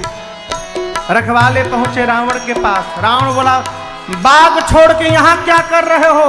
रखवाले बोले पहले हम बोल रहे हैं उसको सुनिए। प्रभु, रखवाले बोले सरकार बहुत भारी कपी आया है, बानर एक। सरकार गुस्सा मत होइएगा, आपने जितना मेंटेनेंस पे खर्चा किया था ना सब बराबर कर दिया एक ही बार में। फल खाया, पूरा बाग उजाड़ दिया। रावण बोला तुम लोग क्या कर रहे थे वहां पर? बोले हम लास्ट बोल दिए तो बचियो गए, हमसे पहले जो गया रक्षक मर्दी माटी में रगड़ रगड़ के मारा है। अच्छा, उन्होंने भटों की सेना को भेजा। हनुमान जी एक विशाल वृक्ष उखाड़ कर हाथ में लेके बैठे थे। आओ आओ बताओ थे, आओ आओ है ना आओ। और जैसे माई लोग घर में झाड़ू लपेट लपेट के चलावत है ना, हनुमान जी जैसे भट आते गए उनको भटाभट निपटाते गए। जैसे भट आवे जय श्री राम जय श्री राम, इतना लपेटा मारे सब मरी गए। 10-12 इधर उधर से छटक के जो बचे थे वो पहुंचे रावण के पास। सरकार सबको मार दिया, तुम कैसे बचे? हमको किनारे वाला लगा तो हम दूर फेंका गए, बच गए प्रभु। रावण बोला रगड़ के मारा? रगड़ के नहीं प्रभु, इस बार झाड़ू लगा के मारा है। अच्छा, बोला मूर्ख हो तुम लोग, जब पता है कि सामने से जाने से मार देता है तो पीछे से जाना चाहिए ना। भट्ट बोले सरकार 25 लोग पीछे से गए थे, क्या हुआ? आगे से जो गए थे उनका डेड बॉडी तो मिल गया, पीछे वालों का वो भी नहीं मिला। क्यों? सरकार पीछे से जो गए थे उनको पूंछ में लपेट के ऐसा ऊपर उछाला है, सब पृथ्वी के गुरुत्वाकर्षण बल के ऊपर चले गए अंतरिक्ष में, और सैटेलाइट बन के घूम रहे हैं पृथ्वी के चारों तरफ। हम 1.5 घंटा खड़े थे कि कहूँ ऊपर से टपके तो हम लोग लेके चले, कोई नहीं आया। अच्छा, तब तक रावण का एक बेटा आया अक्षय कुमार, कहा बाबूजी मुझे भेजिए। रावण ने कहा जाओ। अपार सुभटों की सेना को लेकर रावण का बेटा अक्षय कुमार चला। हनुमान जी अक्षय कुमार को देखे। आपको एक बात बतावें हम, अंगद जी बोले थे मैं जा सकता हूं, आने का भरोसा नहीं है, बोले थे ना। क्यों जानते हैं? बाली का बेटा अंगद, रावण का बेटा अक्षय कुमार, ये दोनों एक ही साथ पढ़ते थे और उसी समय दोनों में शत्रुता हो गई। अंगद सोचे लंका जाऊंगा तो वहां अक्षय कुमारवा मिलेगा, वो मिलेगा तो हमको मार डालेगा, इसलिए कह रहे थे चला तो जाऊंगा, वापसी का भरोसा नहीं है। जब हनुमान जी जाने को तैयार हुए लंका, तो अंगद जी ने अपना एक स्पेशल रिक्वेस्ट दिया था हनुमान जी को। हनुमान जी देखिए, और किसी को मारिएगा चाहे मत मारिएगा, अक्षय कुमारवा को जरूर मारिएगा, हम उसी के चलते लंका नहीं जा रहे हैं।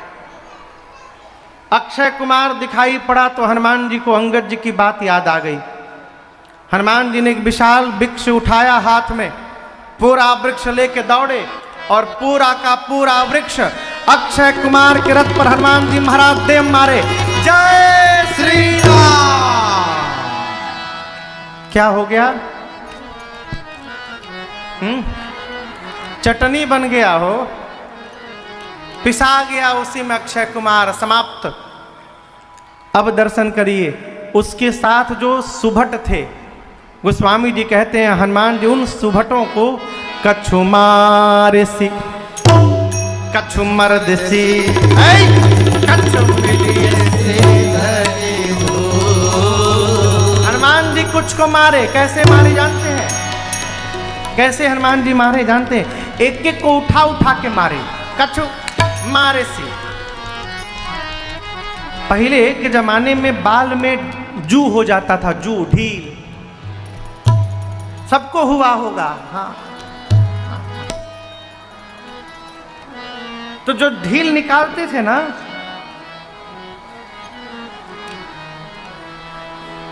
है नहीं, मतलब बता रहा हूं, बता रहा हूं, ऐसे निकालते थे और उसको यहां रखते थे और इससे टप, ऐसे लोग मारते थे ढील।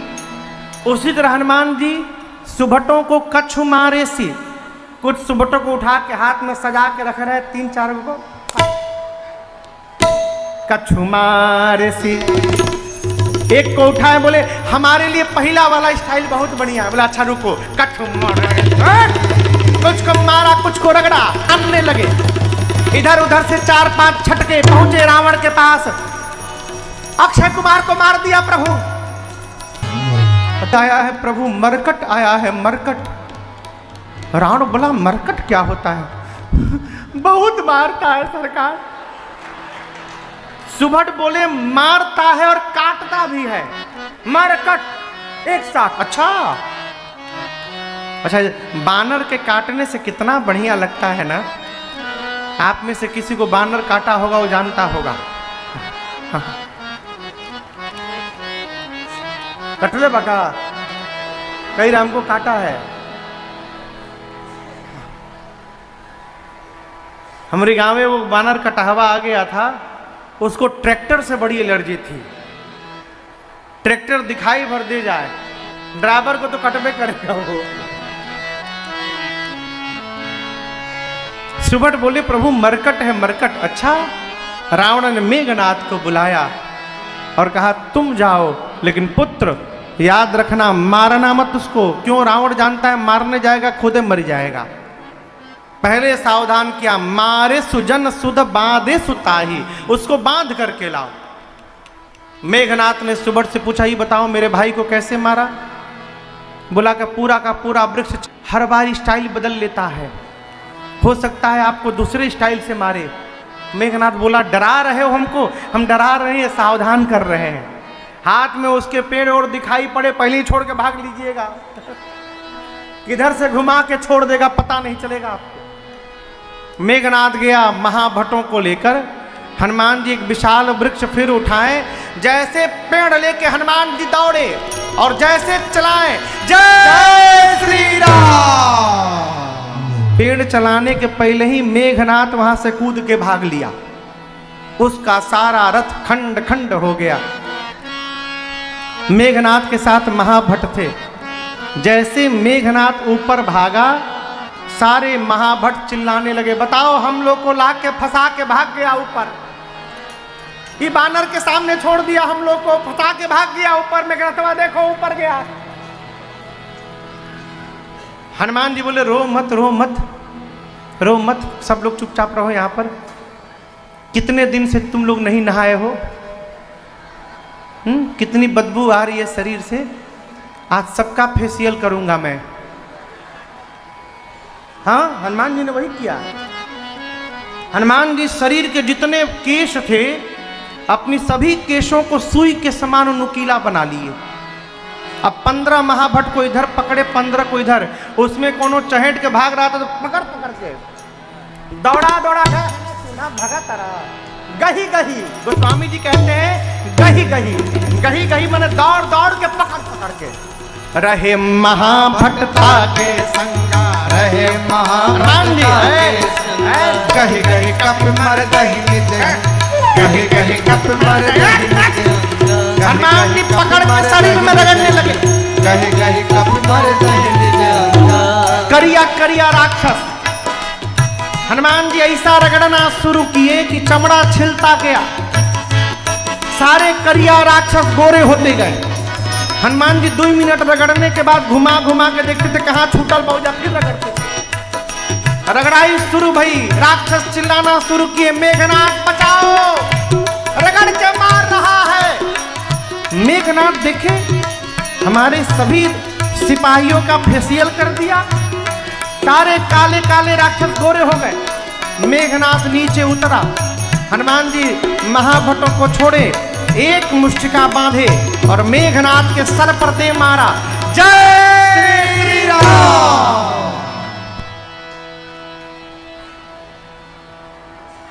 क्या हुआ? हाँ, मरा नहीं, बेहोश हो गया। ताही एक क्षण हनुमान जी उसको एक मुष्टिका मारे और वहीं एक वृक्ष था, वृक्ष के ऊपर चढ़ के बैठ के देखने लगे। क्या देख रहे हैं? बेहोश हुआ है, उठेगा तो दूसरा फिर मारूंगा। मेघनाथ की मूर्छा गई, धीरे से आंख खोला, अरे राम ऊपरे बैठा है। अब पता चला बाबूजी क्यों बोले थे मारना मत। एक मुष्टिका मारा, बेहोश कर दिया, दूसरा मारेगा सीताराम हो जाएगा, लड़ नहीं पाऊंगा मैं इससे। ब्रह्मास्त्र चलाता हूं, निकाला ब्रह्मास्त्र। श्री हनुमान जी को बचपन में आशीर्वाद मिला है, किसी भी देवता के अस्त्र शस्त्र का उन पर कोई प्रभाव पड़ने वाला नहीं है। और यहां दर्शन करिए, चलाया लेकिन लगा नहीं। तो स्वामी जी कहते हैं तेही देखा कपि हनुमान जी देखे और मूर्छित होने का नाटक करके गिर गए। लगा नहीं हनुमान जी को। गिरे भी तो खाली जगह नहीं गिरे, एक जगह 30-35 राक्षस बैठ के बतिया रहे थे, उनके ऊपर गिर गए, दबा के उनको मार डाले सबको। आंख बंद करके हनुमान जी पड़े हैं ऐसे। मेघनाथ आया, हनुमान जी को देखा, बोला देखा अब आया ऊंट पहाड़ के नीचे, चलो उठा कर ले चलो इसको। कोई राक्षस नहीं बढ़ रहा है। मेघनाथ बोला सुनाई नहीं दिया। एक राक्षस बोला देखिए देखिए युवराज आप गुस्सा मत करिएगा, अभी ये बेहोश है, ठीक है मान लीजिए बेहोश है बेहोश है। हम उठाने गए इसको, उसी समय अगर होश में आ गया तो जो सबसे पहले सामने दिखाई पड़ेगा उसी को पकड़ के रगड़ना शुरू करेगा। आपको तो रगड़ा है नहीं, आपको क्या पता चले कि रगड़ाई के बाद जितना परपराता और भभाता है वो हम लोग जानते हैं। पूरा शरीर जल रहा है, जब तक इसका हाथ खुला है कोई इसको नहीं उठाएगा। मेघनाथ ने तुरंत बांधा, हनुमान जी को नाग पास बांधेसी ले गए। जैसे नाग पास में बांधा, राक्षस मिलकर 25-30 राक्षस मिलकर हनुमान जी को उठाए और लेके जाने लगे। हनुमान जी थोड़ी देर बाद धीरे से अपन आंख खोले, और सर के पास जो राक्षस लगे थे, हनुमान जी बोले कि तुम लोग हमको उठा लिए हो। राक्षस बोले हम मना कर दिए थे, हम नहीं उठाएंगे। मेघनाथ के चलते उठाना पड़ा है, हम उठा नहीं रहे थे आपको। अब तक पूरा शरीर पर आ रहा है, आप अब और नहीं रगड़ेंगे ना हमको। हनुमान जी बोले एक शर्त पे नहीं रगड़ूंगा, जो बोलूंगा बोलने को बोलोगे। राक्षस बोले हम कुछ भी बोल देंगे, आज हम रावण के खिलाफ बोल देंगे, बस रगड़िएगा मत हमको आप। हनुमान जी बोले जो जो बोलता हूं वो बोलो। राक्षस राम सिया। साधु के साथ दुष्ट भी बैठा जाए तो वो भी थोड़ी देर के लिए कीर्तन करने लगता है। यही साधु की साधुता है। रावण की सभा में गए, हनुमान जी को देख के रावण जरी बुताया, लगा बोलने कौन है तू, किसका बानर है, अशोक वाटिका क्यों उजाड़ा, राक्षसों को क्यों मारा, मेरा नाम नहीं सुना। हनुमान जी बोले चुप होगे तब न बताऊंगा। अरे चुप हो जाओ। रावण एक प्रश्न, हनुमान जी 5 उत्तर। रावण बोला तुम हमको जानते नहीं हो। हनुमान जी बोले जानता हूं ना, तुम ही ना बाली से लड़े थे 6 महीना, कितना सुंदर तुम लड़ते हो राजन। हनुमान जी कहते हैं बाली से जब रावण लड़ने गया तो रावण को बाली पहले दिन उठा के पटका और यहां बगल में दबा लिया। कौन दबाया? कितने दिन दबाया रहा पता है? 6 महीना। 6 महीना रावण बाली के बगल में दबा रहा। और जब रावण यहां से छूट के लंका गया तो अपने सिपाहियों से बोला कि बाली को पटक पटक के मारा हो। झूठ है। हनुमान जी बोले तुम 6 महीना इतना सुंदर लड़े थे बाली से, वही वाले रावण हो ना? रावण देखा रही तो मेरा सारा पोल खोलेगा। वो स्वामी जी कहते हैं रावण घबरा गया, सुनी कपि बचन बिहस बिहरावा। हंस करके रावण का अरे चुप हो जाओ, मैं जानता हूं तुम जानते हो, आगे मत कहना, मैं जान गया तुम जानते हो हमको। ये बताओ अशोक वाटिका क्यों उजाड़े? हनुमान जी बोले बानर उजाड़ेगा नहीं तो वृक्षारोपण करेगा। राक्षसों को क्यों मारे? हमने नहीं मारा, जिन मोही मारा ते मैं मारे। जिसने मुझे मारा मैंने उसको मारा। हनुमान जी बोले रावण देखो 100 बात की एक बात, इतना होने पर भी यदि तुम प्रभु की शरण में चलोगे तो मैं कहता हूँ प्रभु तुम्हारे अपराधों को क्षमा करके और तुमको निर्भय बना देंगे, अभय बना देंगे। ये मेरे प्रभु का स्वभाव है, वापस चलो। रावण बोला गुरु मत बनो, मेरा गुरु मत बनो, तुम्हारी मृत्यु निकट आई है बानर। हनुमान जी बोले उल्टा। बोले अच्छा। रावण आदेश दिया प्राण ले लो इसका। तब तक विभीषण जी ने कहा दूत को मृत्यु दंड नहीं दिया जा सकता, कोई और दंड दीजिए। अब रावण सोचने लगा कि इस बानर को कौन सा दंड दिया जाए। रावण को सोचता देख हनुमान जी टेंशन में आ गए। उसका नाक कान कटा था, कह दे पूंछ, जो पूंछ है ना, पूंछ हाथ में लिए और रावण को देखकर जैसे रावण हनुमान जी की ओर देखे, हनुमान जी तुरंत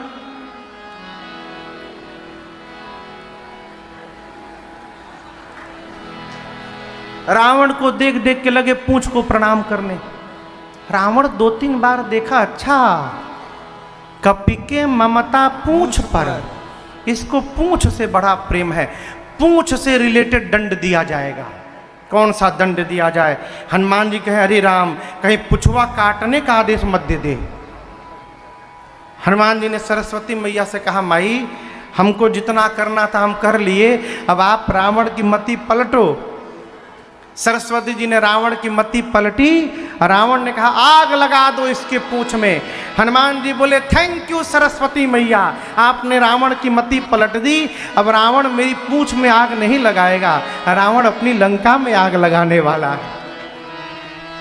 हनुमान जी ने पूंछ लंबी की, पूरे नगर का कपड़ा तेल घी सब खत्म हो गया।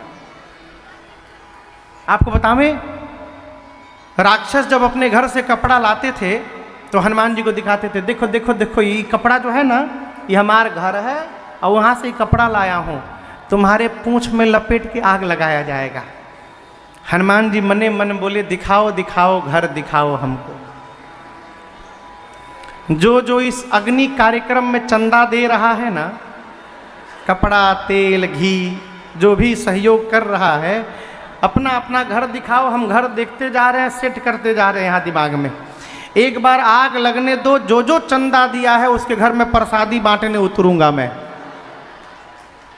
पूरे नगर में घुमाए सब और आग लगा दिए। जैसे आग लगाए, पूछ में हनुमान जी निबुक चढ़े वो कपि कनक अटारी, एक अटारी पर चढ़कर विशाल रूप धारण किए। हनुमान जी कुछ किए नहीं, खाली छत पर कूदते गए। जो जो चंदा दिया था उसके छत पर कूद गए। विभीषण जी के घर पे नहीं कूदे, कहा वो कुछ चंदा नहीं दिए थे। हनुमान जी कहे जब चंदे नहीं दिए तो प्रसादी क्यों देना इनको। विभीषण जी का घर छोड़कर पूरी लंका जल गई हो, पिघल गई। समुद्र में कूद कर अग्नि को शांत करके माँ को समझा कर हनुमान जी माँ से चूड़ामणि लेकर हनुमान जी भगवान के पास आए हैं और भगवान को हनुमान जी ने पूरी सूचना दी है, कैसे क्या हुआ क्या नहीं हुआ। भगवान गदगद हो गए। हनुमान जी को यहाँ भगवान ने पुत्र कहा है, हृदय से लगाया है और कहा हनुमान जी एक बात बताइए, आपने कैसे समुद्र को लांघा, लंका में आग लगा दी। कहू कपि रावण पालित लंका, केहू विधि दहु दुर्ग अति बंका। हनुमान जी कहे प्रभु मैंने नहीं किया है, आपके प्रताप ने किया है। ये कथा कहती है जीवन में कुछ भी प्राप्त हो जाए तो अपना पुरुषार्थ न माना जाए, भगवत कृपा माना जाए। कहीं भी रहिए तो अपना गुणगान न करिए, भगवान का गुणगान करिए। कई लोग खाली अपने बारे में बतावत हैं, हम फूफा हैं। भगवान के बारे में बताइए। अरे सौभाग्य मनाइए, मनुष्य बने हैं, बोल भी पा रहे हैं। कोई और जोनी में जाते तो बोलियो नहीं पाते। सरजू मैया कितनी दूर है यहां से?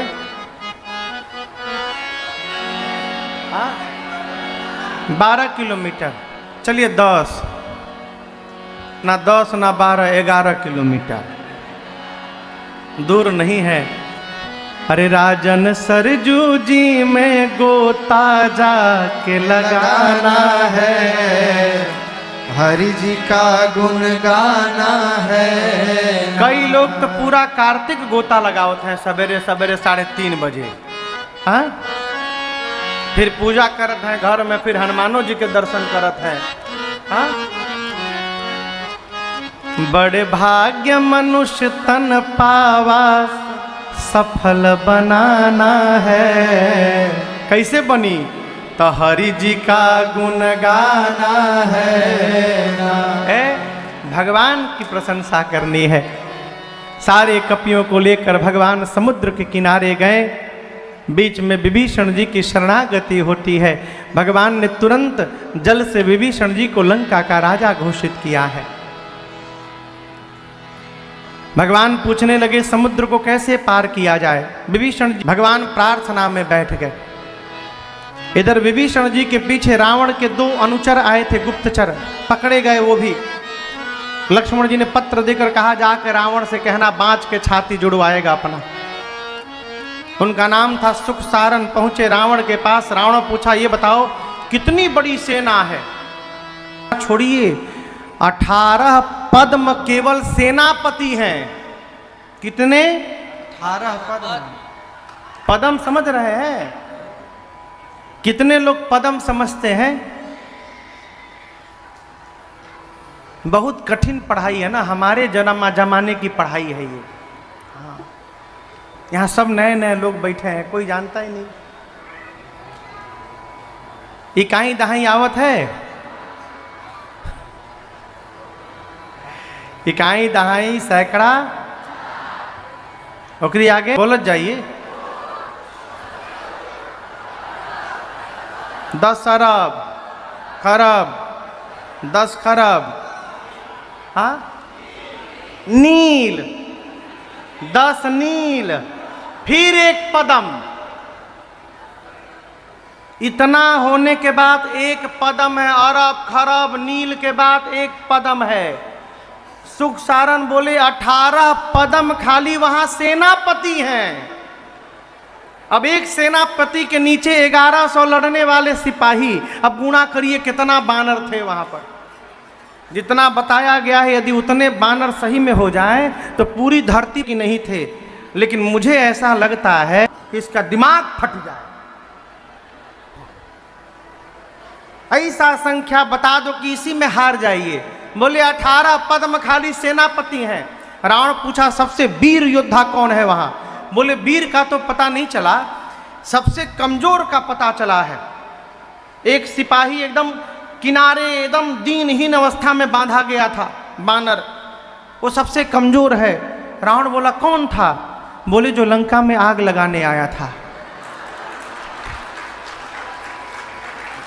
जो यहां आया था वहां का सबसे छोटका बानर है वो, उसकी गिनती भी नहीं होती है। ऐसे ऐसे खतरनाक बानर हैं, एक बार में आएंगे आपको पलट के मार के चले जाएंगे। रावण बोला क्या बोलते हो? सही बोलते हैं सरकार, अभी भी समय है, सीता जी को वापस करिए, अपने जीवन को कृतार्थ करिए। रावण ने उनको भी मारा। दोनों चंद्रमा मुनि के शाप के कारण असुर बने थे। अपना रूप प्राप्त करके भगवान के पास गए और फिर अपने अपने आश्रम चले गए। इधर 3 दिन बीत गए, विनय न मानत जलधि जड़ गए 3 दिन बीत, भोले राम सकोप तब भय बिनु होई न प्रीत। 3 दिन बीत गए, मार्ग नहीं मिला, भगवान को आया आवेश। लक्ष्मण जी से बोले लक्ष्मण निकालो बाण, अभी सोखता हूं समुद्र को। और जैसे धनुष पर बाण रखकर भगवान ने खींचा कान तक, खलबली मच गई समुद्र में। जीव जंतु संधान प्रभु विशिक कराला, उठरी अधद उर अंतर ज्वाला, मकर उरग झस गन अकुलाने, चरंत जंतु जल निधि जब जाने। सामने समुद्र नारायण प्रकट हो गए भगवान के सामने। त्राहि माम प्रभु त्राहि माम, मेरी रक्षा करिए। भगवान बोले 3 दिन से प्रतीक्षा कर रहा हूं मार्ग के लिए, मार्ग नहीं दिए। समुद्र हाथ जोड़कर बोले प्रभु हम आपकी आज्ञा का पालन कर रहे हैं। आपने मुझे बहने के लिए कहा, मैं बह रहा हूं।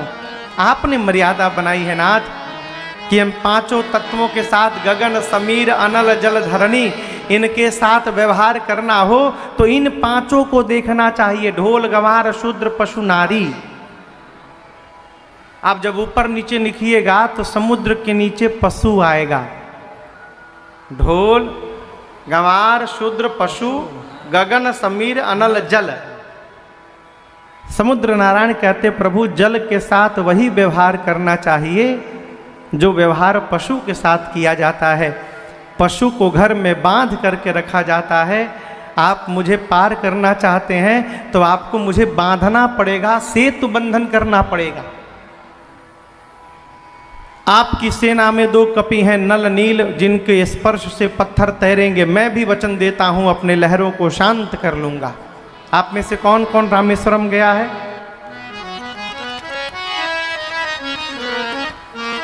हरि राम, इस पूरे भीड़ में 10 आदमी नहीं है। अच्छा हाँ,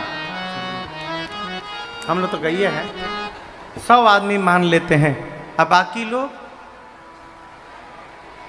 कठौती में गंगा तो मन चंगा, नरो निकली है थोड़ा। देखिए रामेश्वरम भगवान का क्या अद्भुत स्वरूप है। ये रामेश्वरम भगवान का मंदिर है। अभी हम लोग अधिक मास में गए थे वहाँ राम कथा सुनाने उनको, रामेश्वरम भगवान को। आज भी आप रामेश्वरम जाइए, भगवान के मंदिर के सामने जो समुद्र नारायण है, समुद्र नारायण आज भी अपने वचन का पालन कर रहे हैं। वहाँ समुद्र में लहरें नहीं हैं, समुद्र नारायण शांत बने हुए हैं। आज भी कोई लहर नहीं है। भगवान ने कहा इस बाण का क्या करूं? समुद्र नारायण ने कहा उत्तर दिशा में छोड़िए, निशाचर मर जाएंगे। भगवान ने छोड़ा। बाबा कहते हैं निज भवन गवन सिंधु से रघुपति यह चरित कलिमल हर जथामत, दास तुलसी गाय।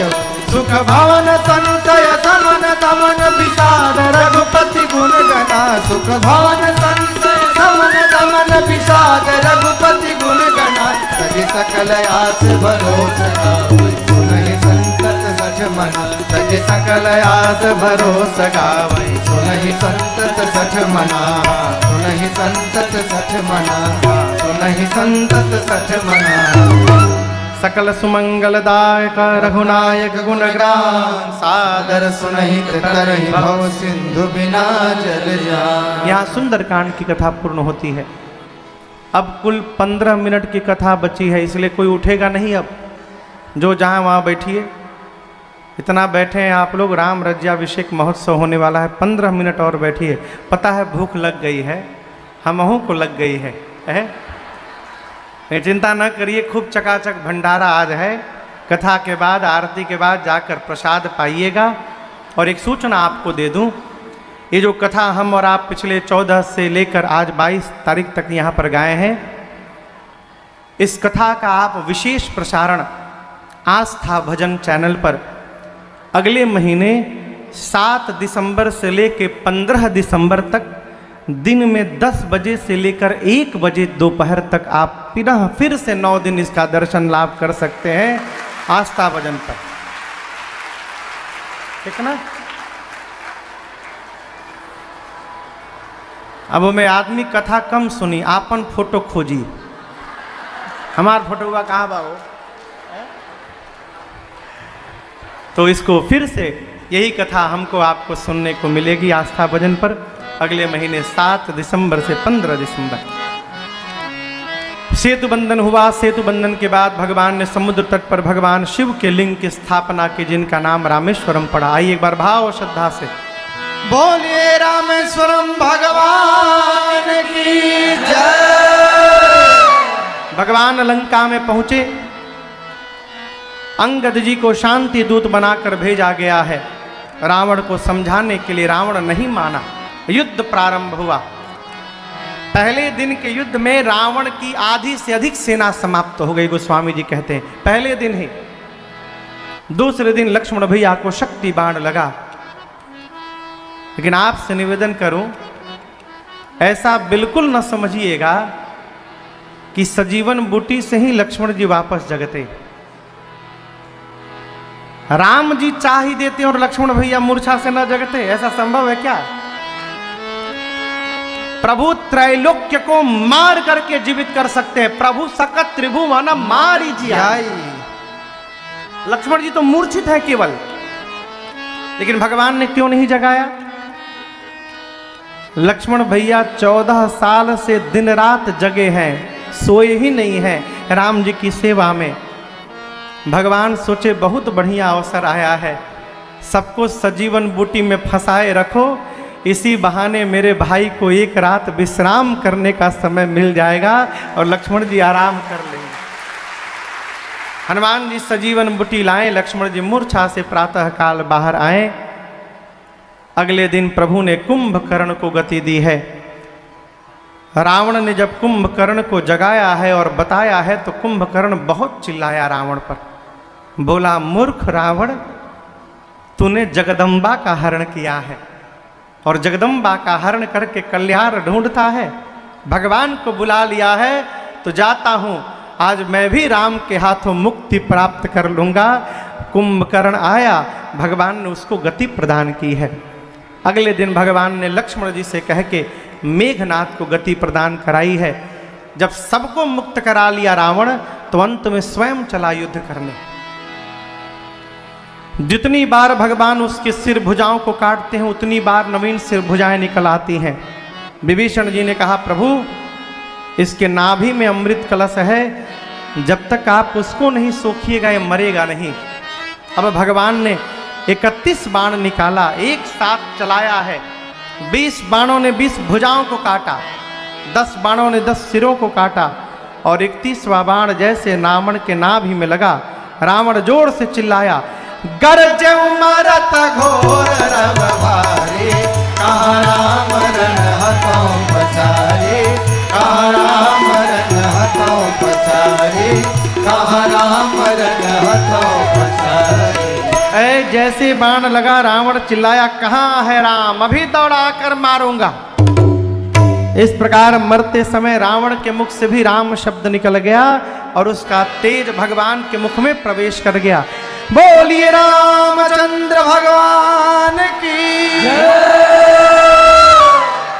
विभीषण जी को बोलकर भगवान ने रावण की अंतिम क्रिया कराई है, श्राद्ध कर्म कराया। फिर विभीषण जी लंका के राजा बने हैं।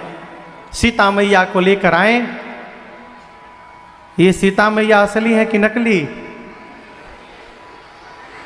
असली कहाँ है? अग्नि में। तो अपनी सीता जी को अग्नि से बाहर लाने के लिए भगवान ने यहाँ झूठी रचना रची, अग्नि परीक्षण की। प्रतिबिंब की सीता जी अग्नि में जाके जल गई और असली सीता मैया अग्नि से बाहर चली आई। इस रहस्य को कोई नहीं जान पाया। इंद्र को बोलकर भगवान ने अमृत की वर्षा कराई। जितने कपि भालू मरे थे सब जीवित हो गए। विभीषण जी ने रावण की वस्त्र आभूषण को आकाश से लुटा दिया। सारे बानर लूट लूट कर पहनने लगे, लेकिन सब उल्टा पुल्टा पहन लिए। गोड़ वाला हाथे में डाले हैं, हाथ वाला गोड़ में डाल दिए हैं, गला वाला कमर में, कमर वाला गटई में। उल्टा पुल्टा कपड़ा पहन के सब बानर सज धज के आके राम जी से पूछ रहे हैं, प्रभु हम लोग पहली बार श्रृंगार किए हैं नाथ, हम लोग कैसे लग रहे हैं? राम जी देखे तो इतना हंसे, कहें अच्छा हुआ इंद्र चले गए। यदि आपका श्रृंगार इंद्र देखते तो बेहोश हो जाते। आप लोग बहुत सुंदर लग रहे हैं। भगवान खूब हंसे। अरे भगवन रीझेला रिझावेला कवन गुणवा से, केवट से सेतीह में धोवावेला कवन गुणवा से। भगवान खूब हंसे। कपियों से कहे निर्भर रहिएगा, डरिएगा मत किसी से। इसके बाद पुष्पक विमान पर हनुमान जी को, जामवंत जी को, विभीषण जी को, द्विविध महेंद्र, नल नील, अंगद जी सठ निसठ को बिठाकर मैया और भैया के साथ भगवान राम बैठे। पुष्पक विमान चला तो जय घोष हुआ, बोलिए रामचंद्र भगवान की। ए जी चलता विमान को लाल होए, चलता विमान को लाल होए। जय रघुवीर कहे सबको, जय रघुवीर कहे सबको, जय रघुवीर कहे सबको। भगवान मैया को सब स्थल सब कुछ दिखाते दिखाते तीर्थराज प्रयाग पहुँचे। प्रयाग से भगवान ने हनुमान जी को कहा कि आप शीघ्र अयोध्या जाइए, एक दिन बचा है 14 वर्ष पूर्ण होने में। मेरे भाई भरत को सूचना दीजिए मैं लौट रहा हूँ। भरत को सूचना नहीं प्राप्त होगी तो मेरा भाई कहीं प्राण न त्याग दे अपना। हनुमान जी पहुँचे अयोध्या। इधर भगवान श्रृंगवीरपुर पहुँचे। निषाद राजगुह से मिले, केवट भैया से मिले हैं, उनको वस्त्र आभूषण दिया है। सीता जी ने गंगा जी की मनौती मांगी थी, उसको पूर्ण किया है, पूजन किया है। यहाँ अयोध्या में भरत जी सोचते हैं एक दिन बचा, प्रभु नहीं आए, क्या कुटिल जानकर भगवान मुझे भूल गए हैं? कल प्रातःकाल भगवान की सूचना नहीं मिली तो मैं प्राण त्याग दूंगा।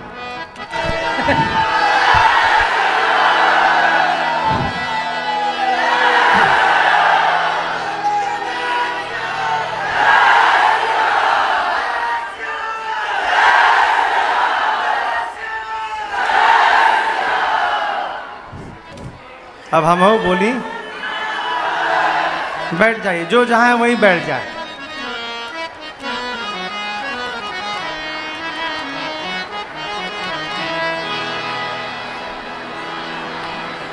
भगवान पुष्पक विमान पर बैठकर अयोध्या आए हैं, उतरे हैं। उसके बाद पुष्पक विमान को प्रभु ने कुबेर के पास भेजा है। पूरा परिवार गुरुदेव भगवान के अगुवाई में आया है। राम जी उतरने के बाद लक्ष्मण जी के साथ दौड़कर धाई धरे गुर चरण सरोरुह, गुरुदेव भगवान के चरणों को पकड़ा है प्रभु ने। गुरुदेव ने उठाकर हृदय से लगाया है, कुशलता पूछी है।